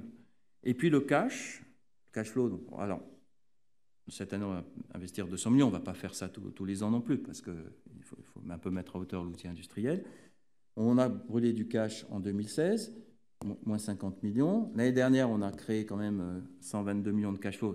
D'accord, on a eu les acomptes pour Hinkley Point de 268 millions, donc ça a aidé. Cette année, on vise faire 206 millions sans les acomptes d'Hinkley Point. Alors, l'année n'est pas finie, mais à fin septembre, on était à 173, donc on pense qu'on va pouvoir les accrocher. Donc, il y a aussi un business case, donc ce n'est pas une fatalité d'être en faillite. Alors, moi, je pense qu'après, on ne peut pas doubler tout chaque année, hein, mais faire entre 450 et 500 millions d'EBITDA et puis 200-250 millions de cash flow, c'est possible. Du coup, ça crée des conditions financières saines pour continuer à renforcer notre capacité technique et notre capacité industrielle. C'est ça qui se joue en ce moment. Alors le suivant, on va dire finalement, qu'est-ce qu'on peut faire? À mon avis, on n'est pas au bout, il manque quelque chose. C'est que, si je prends par exemple le Creusot, on recrute des gens de très bon niveau. Je l'ai bien vu, je travaillais dans d'autres industries avant. Et puis on a une capacité à les brider par des procédures extraordinaires. C'est quand même dommage parce qu'on a des gens exceptionnels et on les bride. Si je prends un exemple, par exemple au Creusot, vous savez qu'on a dû peut-être, vous suivez ça, revisiter 40 ans de fabrication parce que les gens arrondissaient un peu les valeurs. Donc, maintenant, il y a un écart au Creusot. L'opérateur, il signale, il sait qu'il faut le faire. Alors, ça tourne un peu chez eux pendant 8 semaines, entre la méthode, la production, puis ensuite, ils font des forgés au Creusot, ils informent notre usine de Saint-Marcel qui fait les générateurs ou les cuves, il y a un problème. Alors, ça tourne pendant 8 semaines chez eux, puis on a une direction d'ingénierie qui fait le design, alors après ça remonte, oh là là, ça tourne pendant 8 semaines, le temps de ressaisir toutes les données parce que les systèmes ne sont pas les mêmes, puis on informe notre client EDF ou NNB, ça retourne encore, et au bout de 8 mois, notre gars du Creusot qui attend avec sa pièce, on lui dit, et puis 50 personnes se sont gratté la tête, n'ont vraiment rien trop dit, mais finalement c'est bon, use as is. Si c'est ça, alors soit il y a un sujet, il faut arrêter, soit il n'y en a pas, qu'est-ce qui nous empêche de prendre la décision en 24 heures? Ce qu'il faut, c'est qu'on ait les 3 personnes compétentes, mobilisables en 24 heures pour prendre la décision. Et donc, pourquoi on ne le fait pas? Alors, je me posais la question, on me dit, c'est pas possible, on revient dans 5 ans, on va te faire un plan dans 5 ans. Non, tout de suite. Là. Qu'est-ce qu'on peut faire? Et effectivement, on est capable, pour 60% des cas, de décider en 24 heures, puis, tout en ayant un esprit de sûreté et de qualité, on va s'abstenir de décider, il y a un vrai sujet.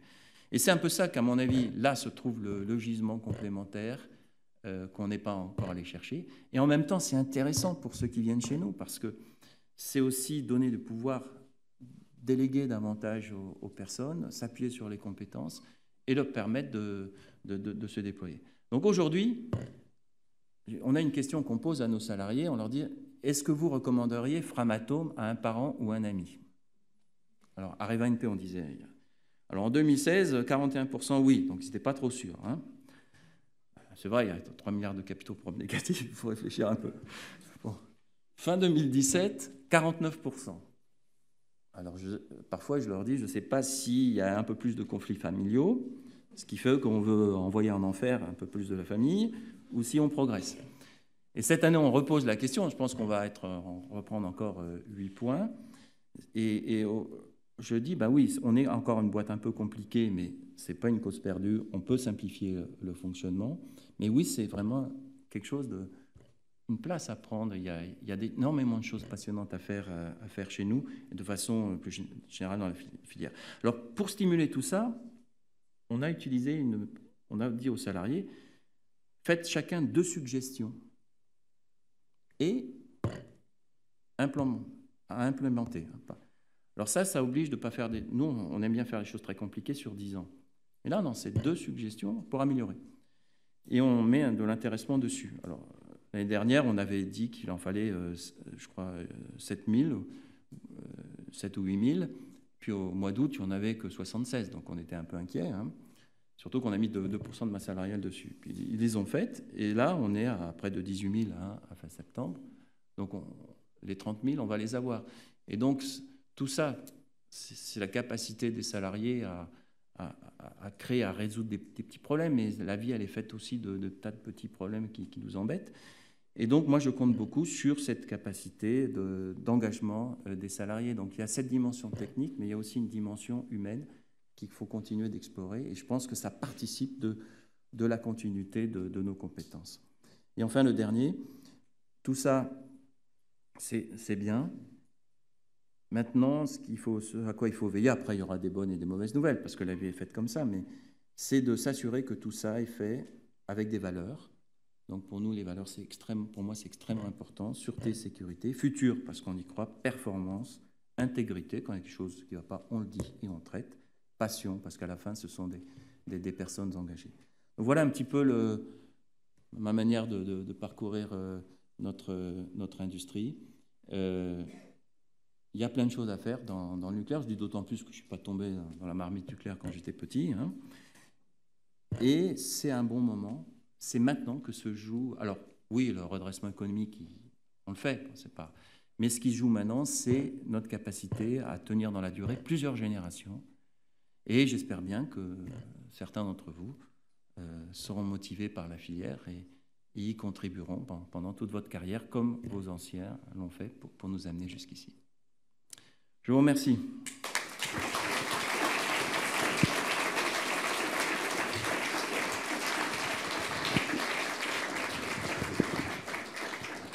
Bien, merci Monsieur Fontana pour cette intervention.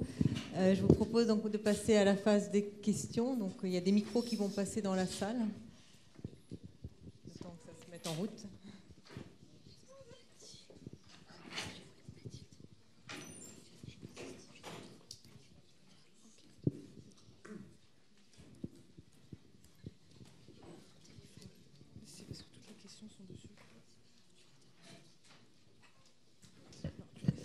Oui, bonjour, Jean-Guy Devezeau de l'Institut de technico-économie du CEA.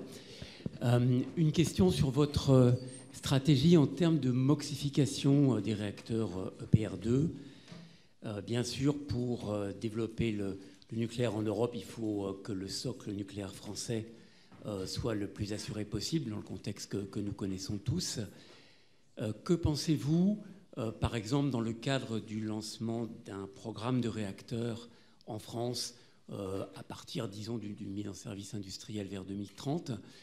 Que pensez-vous des possibilités de moxification accrue de ces EPR2, notamment dans la perspective de pouvoir continuer à faire tourner l'usine de La Hague à plein? Donc nous, c'est des questions qu'on se pose parce qu'on est le fuel designer. Hein. Donc, alors la partie MOX est faite par Orano, mais je trouve qu'on est dans la même filière. Ben, je vais vous dire tout simplement, par exemple, la question se pose pour la Grande-Bretagne. Hein. Donc les Britanniques, notre client ne demande pas la moxification, mais on leur fournit un réacteur capable d'être moxé. Je crois que ça répond à votre question.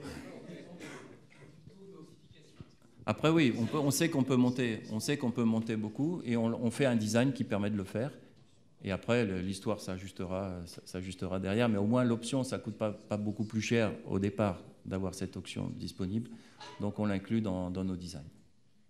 Est-ce que vous visez les 50% par exemple? Ça peut se faire, mais on n'y est pas. Pour l'instant, il faut que les esprits se fassent. Alors, le problème se pose parce que si les 900 s'arrêtent, qui sont les plus vieux, qui sont moxés, se pose la question du plan de charge de la Hague. Mais nous, en tant que vendeurs, puisque c'est notre métier qui intervient à ce moment-là, on met en place cette possibilité. Puis après, c'est des choix qui se font au niveau de la filière. En tout cas, on sait que c'est possible. Et on n'a pas le mauvais esprit de faire en sorte que ça ne soit pas pour facturer une deuxième fois derrière pour le rendre possible. Ce qu'on pourrait faire.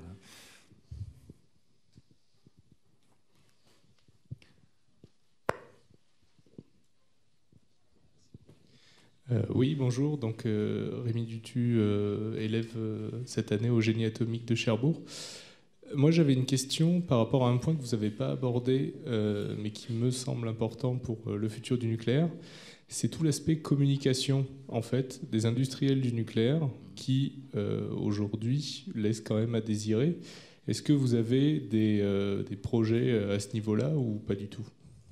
Alors, il y a plusieurs niveaux. Donc, dans les missions traditionnelles, c'est à EDF qui est de communiquer. C'était la répartition historique des rôles, puis c'est lui l'exploitant nucléaire. L'industrie se regroupe au sein d'un groupement qui s'appelle le GIFEN, qui a été créé, qui veut ressembler un petit peu au GIFAS de l'aéronautique, qui aura aussi son volet communication, donc c'est en train de se mettre en place. Puis moi, je me dis, nous, dans Framatome, la meilleure communication qu'on puisse faire, c'est de montrer que ça marche. Parce que, essayer de démarrer les réacteurs. Parce que tant qu'ils sont un peu suspendus dans le vide, ça laisse la place à tous les fantasmes qu'on peut avoir. Le jour où ils tournent, et on passe à autre chose. Et donc, moi, j'ai dit à mes collègues, nous, notre contribution, c'est de faire marcher. C'est de faire marcher nos sites. Quand... L'autre jour, je regardais, c'était Ouest France, nos partenaires sociaux, ils disaient Paimboeuf, ça marche bien, on recrute. C'est bien, finalement. Ils ont leur crédibilité aussi vis-à-vis de l'environnement. Quand à Gemont, ils savent que je regardais dans la Voie du Nord qu'on recrute, c'est bien. Et pareil en Bourgogne. Donc, il faut aussi faire marcher nos sites. Ça nous rend plus sympathiques, plus attractifs. Et en plus, ça nous fait gagner de l'argent. Donc voilà, nous, on se place plus sur ce plan-là, opérationnel. Et puis, dans le cas particulier d'Areva NP, où il y avait plein de communications, de promesses d'avenir, je vais ramener un petit peu... moi, je parle au présent, je parle de ce qu'on fait. Il y a de regagner en crédibilité. Là c'est une stratégie de communication définie pour dire ce qu'on fait. Et les faits parlent pour regagner en crédibilité. Mais oui, on a quand même conscience de ce besoin de pouvoir s'exprimer. Alors, pour moi, je suis tout nucléaire, donc j'ai aucun problème d'aimer le nucléaire, parce que j'ai quand même 4 personnes qui travaillent sur la pile à hydrogène en Allemagne. Mais sinon, nous sommes nucléaires, donc la parole est aisée de mon côté. Mais merci de l'avoir abordé, c'est un sujet. S'il vous plaît, pardon. Merci. Tout d'abord, merci pour votre exposé vraiment revigorant dans ce climat un peu maussade, c'est le moins qu'on puisse dire, concernant le nucléaire en général, en France et aussi à l'extérieur. J'ai 2 petites questions. Une, je pense, où votre réponse sera très rapide. Dans l'international, vous n'avez pas du tout, sauf erreur de ma part, parlé de l'Inde, dont on parle depuis des années et des années et des années et des années. Ça, c'est ma première question. Ma deuxième question est peut-être un peu plus compliquée. Qu'est-ce qui explique, selon vous, parce qu'il y a des explications que l'on trouve par ailleurs, le très grand décalage en termes de délai de construction entre le premier béton et, disons, la mise en service ou la divergence, entre la Chine, Taishan, et les 2 autres PR, alors pour pas trop compliquer le sujet, entre la Chine et Olkiluoto. Oui. Alors pour l'Inde, je fais une petite cérémonie la semaine dernière avec les anciens de Framatome, ceux qui ont fait les premiers dessins à la main de l'EPR, et le premier chef de projet d'EPR qui m'a rappelé qu'il avait été recruté pour aller en Inde. Donc effectivement, c'est une vieille histoire. Alors il y a 2 ans, j'étais à Atom Expo à Moscou. Alors je vois une délégation d'Indiens qui arrive là. Ils me disent « Bonjour monsieur ». Alors je pense qu'ils étaient un peu russophiles, hein, mais quand même. Ben, votre PR, là, ce machin, il n'y a pas un qui marche. Pourquoi voulez qu'on vous achète ça? Et puis c'est cher. Maintenant, le commissioning a lieu. Et donc les Indiens nous demandent de côté, pour la fin d'année, 6 EPR pour Jaitapur. Et donc ça fait partie des sujets qui sont sur le tout dessus de la part. On verra. Hein. Et donc ce changement, il faut montrer que ça marche. Ensuite, le délai. Il y a plusieurs choses. C'est que si vous ne construisez pas de paire pendant longtemps, donc c'est un challenge pour nous en compétences. Mais imaginez pour la supply chain, qui est un petit peu nucléaire. Elle a vite fait d'oublier comment faire. Et donc le vrai sujet, le design, il va bien. C'est l'ingénierie de détail et la construction avec la supply chain. Et réapprendre le métier, c'est long. Ça, c'est alors que les Chinois, ils ont une supply chain qui va bien. Et je vois une deuxième différence qui n'est pas très loin de l'exemple de Here and Now que je vous donnais pour le Creusot. C'est nous, quand il y a un problème, on fait une réunion, une commission, on se gratte la tête pendant 3 mois. Là-bas, c'est réglé dans la semaine. C'est oui, c'est non, mais c'est réglé dans la semaine. Donc la capacité de décision, c'est ce qui nous manque encore, c'est quand même un facteur de différence. Mais c'est peut-être lié, parce que cette capacité, elle peut être entraînée aussi par le fait qu'on a à prendre les décisions. Donc voilà, pour moi, c'est ça les 2 principales éléments. Et merci pour l'Inde, parce que c'est un gros sujet pour nous.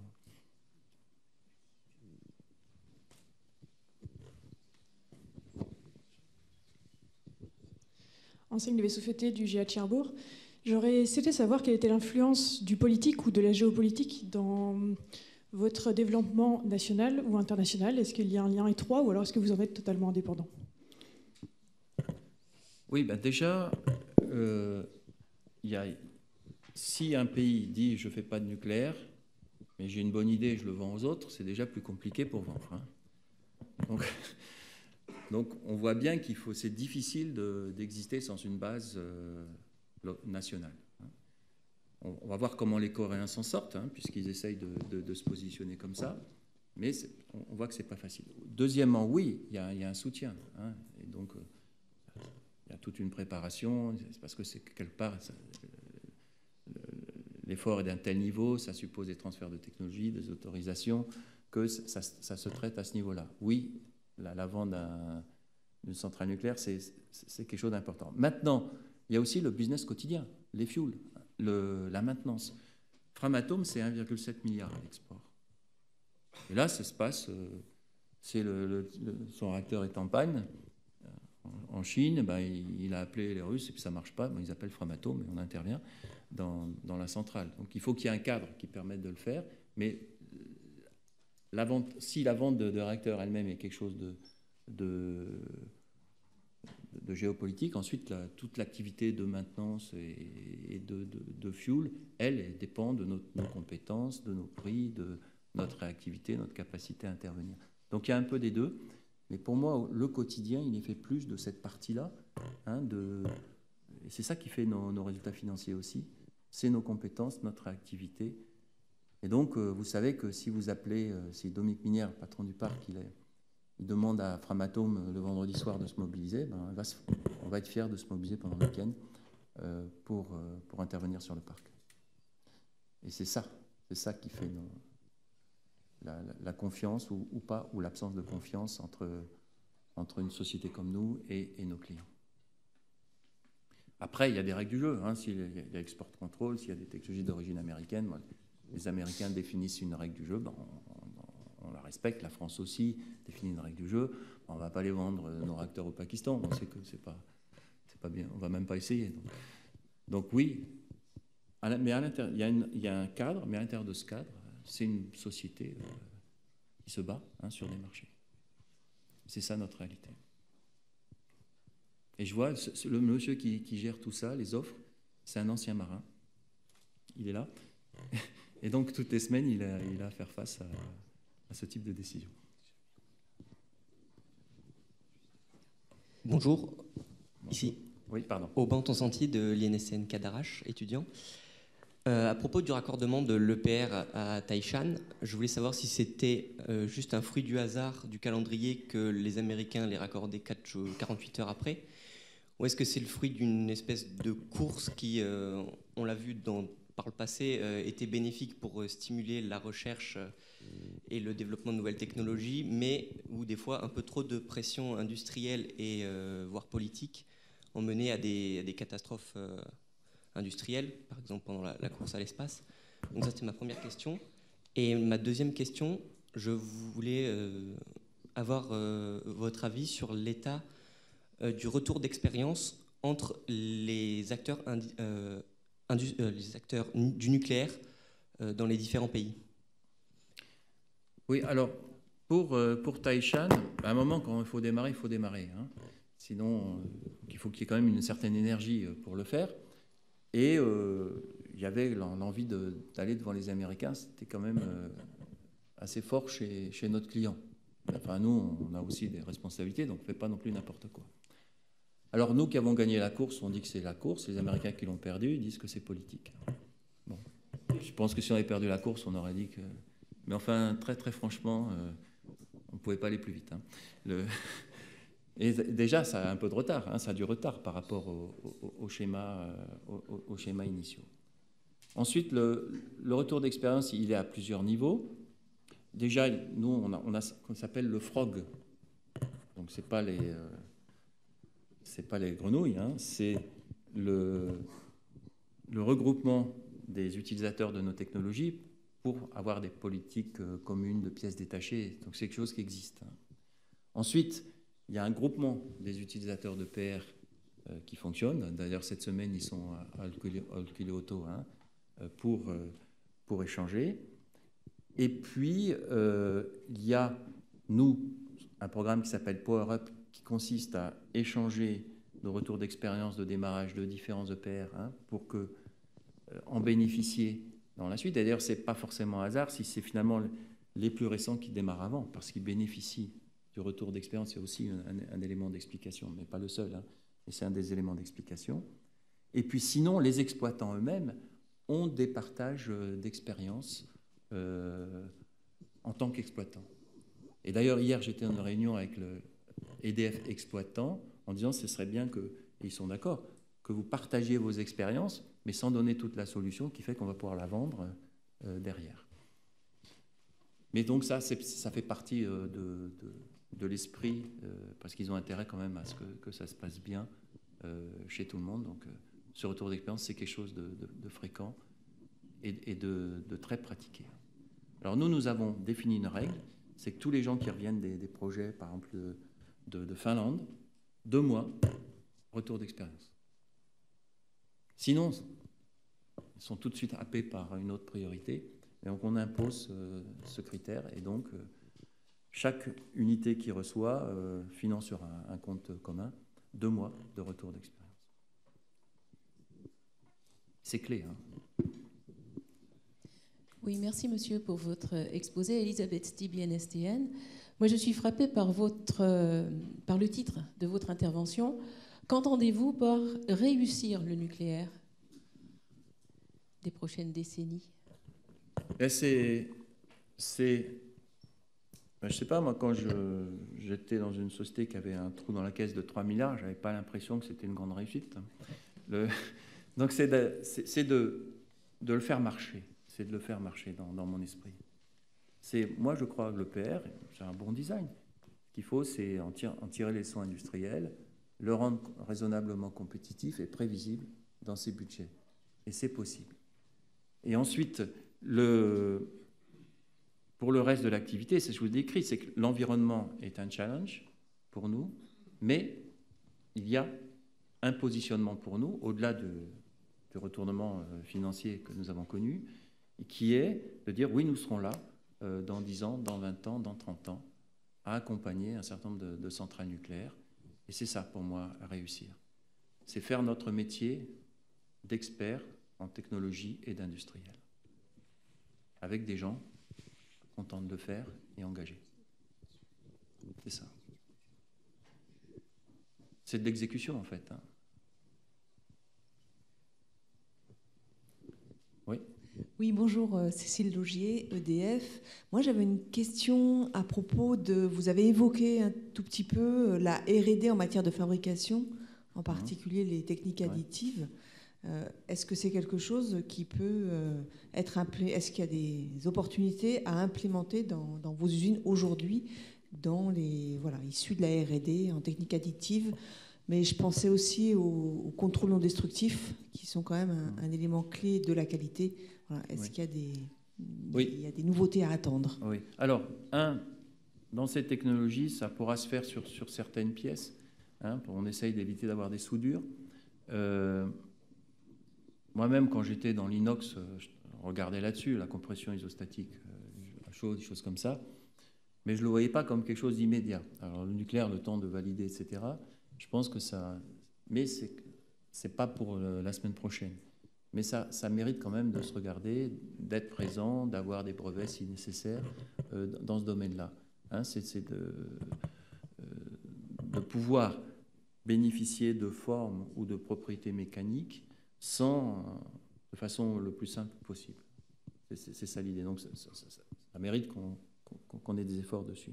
Ensuite, la fabrication additive, on la voit aussi arriver, des publications de monde autour des combustibles, puisqu'il faut faire des formes particulières. Alors nous, on regarde aussi. Hein. J'ai vu que certains Chinois disent qu'ils sont assez avancés là-dessus. Nous, on regarde, on n'a pas ce niveau d'avancement. Mais on se dit, s'il se passe quelque chose, on ne va pas se laisser décrocher des marchés comme cela. Enfin, vous avez évoqué les contrôles non destructifs. Oui, c'est très clairement un sujet de développement. D'ailleurs, on a un très bon sujet, c'est de contrôler les couvercles de Flamanville. Hein. Alors, au passage, la cuve de Flamanville, je vais en dire un mot, ce que j'en pense, moi. C'est la meilleure qu'on ait jamais faite dans notre histoire industrielle. Puisqu'avant, il y avait des soudures, il y avait des trous dedans. Maintenant, elle est forgée, massif. Hein. Donc, c'est un progrès et sans trou, au fond. C'est un progrès considérable. Sauf qu'il y a un petit peu gratuit de carbone en plus, donc elle n'est pas aussi parfaite qu'elle aurait pu être. Hein. Donc pour ça qu'on la conserve. Mais il faut quand même avoir à l'idée que si celle-là, elle ne marche pas, elle ne va pas, je ne sais pas où on va. Hein. C'est la meilleure de notre histoire industrielle.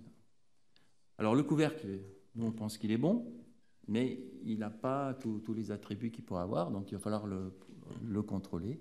Éventuellement le changer, on verra, l'histoire dira. Et donc nous faisons d'énormes efforts pour être capables de contrôler ces couvercles. Et nous, c'est un axe de renforcement. On a une société qui s'appelle Intercontrol. Et là, même challenge, 30% des gens vont partir à la retraite dans les 5 ans qui viennent. Donc pour nous, c'est une zone de renforcement prioritaire, d'investissement prioritaire en ressources et en recherche, mais aussi en compétences. Moi, je crois beaucoup au développement de ces contrôles non destructifs. Par contre, plus on contrôle, plus on trouve. Alors, c'est sur le business model de Framatome, d'une certaine manière, mais enfin, à un moment, il faut aussi accepter que c'est le progrès. C'est le progrès. L'histoire, elle se fait de progrès. Le progrès continue. Et donc, il faut accepter que les barres se relèvent au fur et à mesure. Mais il faut trouver des réponses compétitives à chaque fois. Bonjour. Oui. Malkiel Vadé-Lebrun, étudiant en GA Cadarache. Vous évoquez dans votre présentation les SMR, et on les voit beaucoup dans les revues et avec le CEA. Quelle est la politique de Framatome? Est-ce qu'ils investissent dans les SMR ou pas du tout? Pour l'instant, pas trop, parce que pour moi, c'est de démarrer les EPR. Hein. Et je me méfie de l'idée qui commencerait à dire, bon, on a un peu de mal, donc on regarde le coup d'après, et on s'affaiblirait. Donc nous, c'est démarrer les EPR. Et nous, on a dit, on va regarder les SMR. Une fois que ce sera bien démarré, on pense s'y mettre de façon un peu plus structurée à partir du 2e semestre de l'année prochaine. Hein. Par contre, il y a beaucoup de littérature. Alors c'est vrai que souvent, c'est ceux qui ont raté les démarrages de la Gen 3 qui regardent le coup d'après. Hein. Il peut y avoir aussi des pays qui se disent ça ressemble à ce qu'on peut mettre je sais pas, dans des bateaux, etc. Donc ils essayent de faire des programmes pour essayer de récupérer du savoir. Donc il y a beaucoup de choses qui peuvent se passer autour de ces SMR. Et enfin, pour que ces SMR marchent, il faut qu'il y ait des règles, parce que c'est des petites puissances, des règles avec les autorités de sûreté, de simplification de protection. Parce que si vous construisez tout le béton de l'EPR pour faire un tout petit peu d'électricité, vous sentez bien que ça va être un peu cher. Hein. Et donc, il y a beaucoup de progrès à faire, mais il faut reconnaître que beaucoup de personnes travaillent dessus. Donc, nous, on va s'y mettre de façon structurée. Aujourd'hui, c'est plus Technicatom qui le regarde que nous. EDF s'y met, mais nous, on dit qu'en change des risques, ça vaut le coup qu'on regarde. Donc, c'est plus pour dans 12 mois, 18 mois, mais on va le regarder. Oui. Moi, ma question est complémentaire avec celle qui vient d'être posée, en fait. Vous continuez de parler au présent, et c'est plutôt une bonne chose, mais est-ce que vous ne pensez pas qu'une telle politique pourrait être préjudiciable pour la génération 4, qui aurait dû avancer depuis quelque temps, et qui bat un petit peu de l'aile en ce moment, notamment à cause des retards, mais aussi de cette recentralisation sur l'EPR et une génération améliorée, en fait. On le fait, nous. Hein. On a 100 personnes qui travaillent sur Gen 4 à Lyon. Mais après, c'est plutôt des choix aussi politiques, aussi de filière, de savoir quand on séquence la génération d'après. Donc, pour ça, je communique moins, mais ça n'empêche pas qu'on le fasse. Par contre, faisons les tournées, les EPR, et ça ira mieux pour tout le monde, y compris pour la Gen 4. Mais à un moment, il faut aussi passer à cette stade. Alors, je me dis que les anciens, nous, on se rappelle les succès, mais ils ont souffert aussi un petit peu, lorsqu'il s'agit de démarrer, de faire des améliorations, des modifications, et l'histoire n'est pas écrite. Mais d'abord, pour moi, la priorité opérationnelle, elle va à l'accompagnement du démarrage des Gen 3 et en premier de Flamanville, parce que ça a un poids très important. Parce que parfois on parle du positionnement des politiques, mais on les aide pas trop quand même. Hein. Si on a quelque chose qui tourne, c'est quand même plus facile de prendre des décisions que ce machin, tous les 6 mois vous avez un problème. Donc, dans mon esprit et puis dans les équipes de Framatome, c'est très clair qu'on fera ce qu'il faut pour que ça démarre. Aux côtés d'EDF, qui est le propriétaire et l'architecte du réacteur. Mais j'aime bien le futur, hein, mais je fais exprès de parler du présent. Parce qu'on a trop promis, il faut délivrer.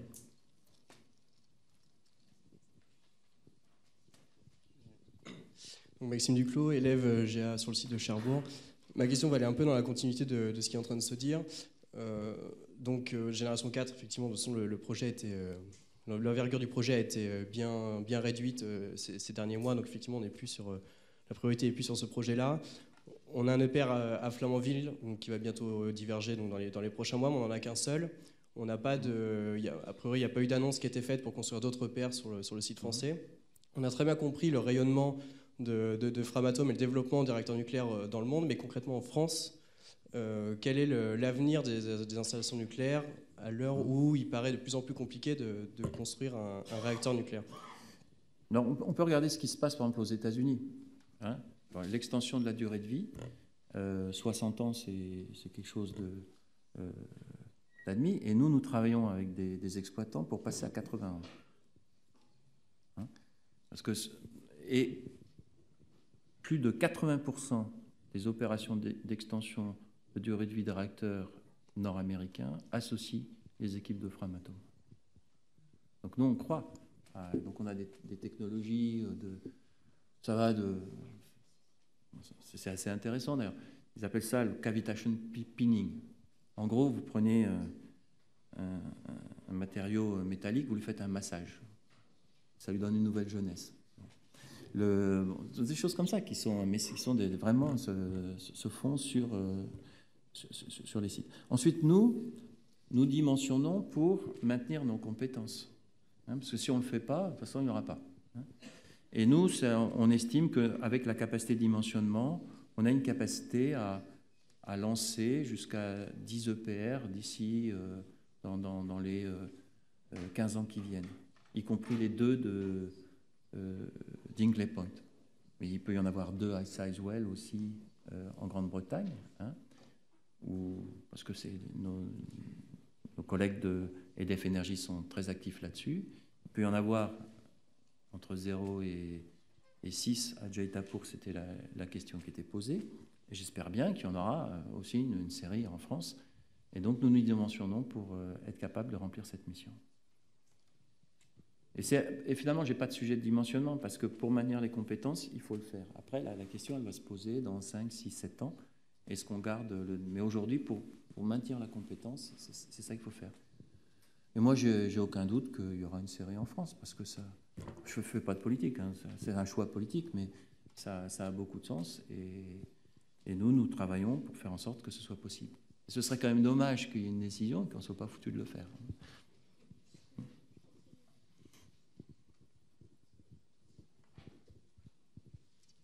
Et à partir du moment où vous en avez, vous en prenez pour 60 ans. Bonjour Monsieur Fontana, Léopold Augereau, étudiant au GA Saclay. Historiquement, la filière nucléaire française a été un partenariat de la Chine sur son propre sol, par exemple Daya Bay ou la potentielle petite sœur de La Hague fournie. Maintenant, les acteurs chinois investissent dans l'Union européenne. On peut penser à Hinkley Point par exemple. Est-ce que vous pensez qu'ils pourraient concurrencer par exemple Framatome sur des constructions de réacteurs en Europe et en France, en commençant par exemple par le projet Bradwell-B? Bien, effectivement, notre histoire est associée à la leur. Hein. Il y a eu Daya Bay, Lingao, Taishan. Ça avance, et puis à chaque fois, ils apprennent. Et puis, ils se développent, et puis ils vont à l'export. Mais finalement, nous, on a pris Framatome, c'est la franco-américaine de l'atome. Hein. On a pris les technologies américaines, puis à un moment, on a dit, c'est les nôtres. Ils font la même chose. Donc, après, on aime ou on n'aime pas, mais c'est la vie. Et après, est-ce qu'on accompagne? Parce qu'il reste une histoire, et on est plutôt dans une logique amicale, où effectivement, ils ont une place plus importante, mais il reste l'espace n'est pas zéro non plus pour nous. Alors, ils ont beaucoup progressé dans les réacteurs. Dans le fuel, c'est déjà moins évident. Aujourd'hui, les fuels des PWR, les composants sont fabriqués en France, hein, pour l'essentiel, à partir de zirconium, puis un petit peu dans une JV qu'on a avec CNNC à Castres. Donc, il reste des places. Mais oui, ils vont... Et d'où l'idée que nous, c'est notre stratégie de briques technologiques. Quand il y en a qui font, peut-être qu'on peut fournir, je sais pas, des pompes, du contrôle-commande, etc. C'est notre approche de briques technologiques. Il faut être pragmatique. De toute façon, ça se fait, que vous vouliez ou pas, ça se fait. Alors, est-ce que ça viendra en France? Ça, j'en sais rien.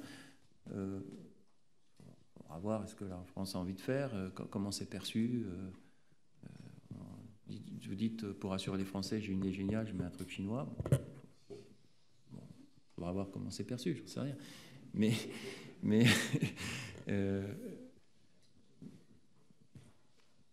Donc, il faut être bon, il faut être compétitif. Et nous, c'est ce positionnement technologique d'être industriel qui est bon. Mais ils avancent, par exemple. Ils achètent des sociétés en Europe, hein, capables d'intervenir dans ces technologies. Donc, moi, j'ai une équipe de gens qui regardent pour voir comment on se positionne par rapport à ça. Mais vous ne pouvez pas arrêter l'histoire. Il reste que on pense que nous avons notre place. C'est ça la stratégie. C'est pour ça qu'il faut c'est dans l'exécution et du présent, parce qu'il faut le faire. Mais si on le fait, et on le fait, on a notre place dans cet environnement-là. Aujourd'hui, on est concurrent de Westinghouse. Il y a Westinghouse, il y a nous, et puis le monde tourne comme ça. Bonjour, ici. Oui, merci. Mathilde Chanu, étudiante à Cadarache. J'ai une question. Vous parlez beaucoup des EPR qui se trouvent notamment à Hinkley Point, mais est-ce que le Brexit ne va pas impacter les actions de Framatome au niveau de la Grande-Bretagne? Le Brexit, c'est un cas intéressant qui nous a occupé. Donc, c'est surtout dans le Brexit, la petite ligne qu'ils ont rajoutée, c'est de la sortie d'Euratom. Ça, c'est compliqué parce que Euratom, c'est le support qui nous permet de transporter du fuel ou de transporter de la technologie. Donc,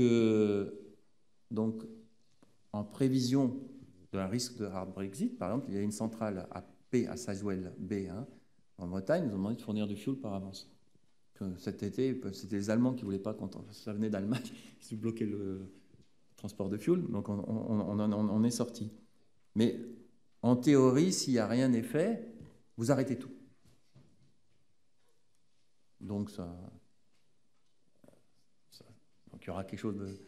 il y a une conscience de ça, donc je ne pense pas que ce soit un sujet de préoccupation majeure, parce qu'il y a un côté réaliste. Mais c'est vrai que la sortie d'Euratom complique un petit peu, de la Grande-Bretagne d'Euratom complique la situation.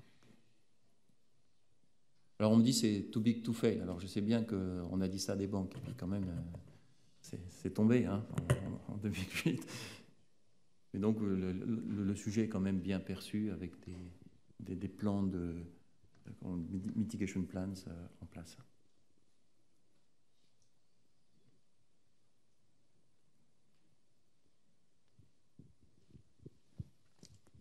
Bien, merci. Je vous propose qu'on arrête. Mais sinon, ils vont arrêter les centrales. Donc, on sent bien qu'il faut qu'ils fassent quelque chose. C'est le blackout. Voilà. Bien, merci beaucoup, Monsieur Fontana. Merci.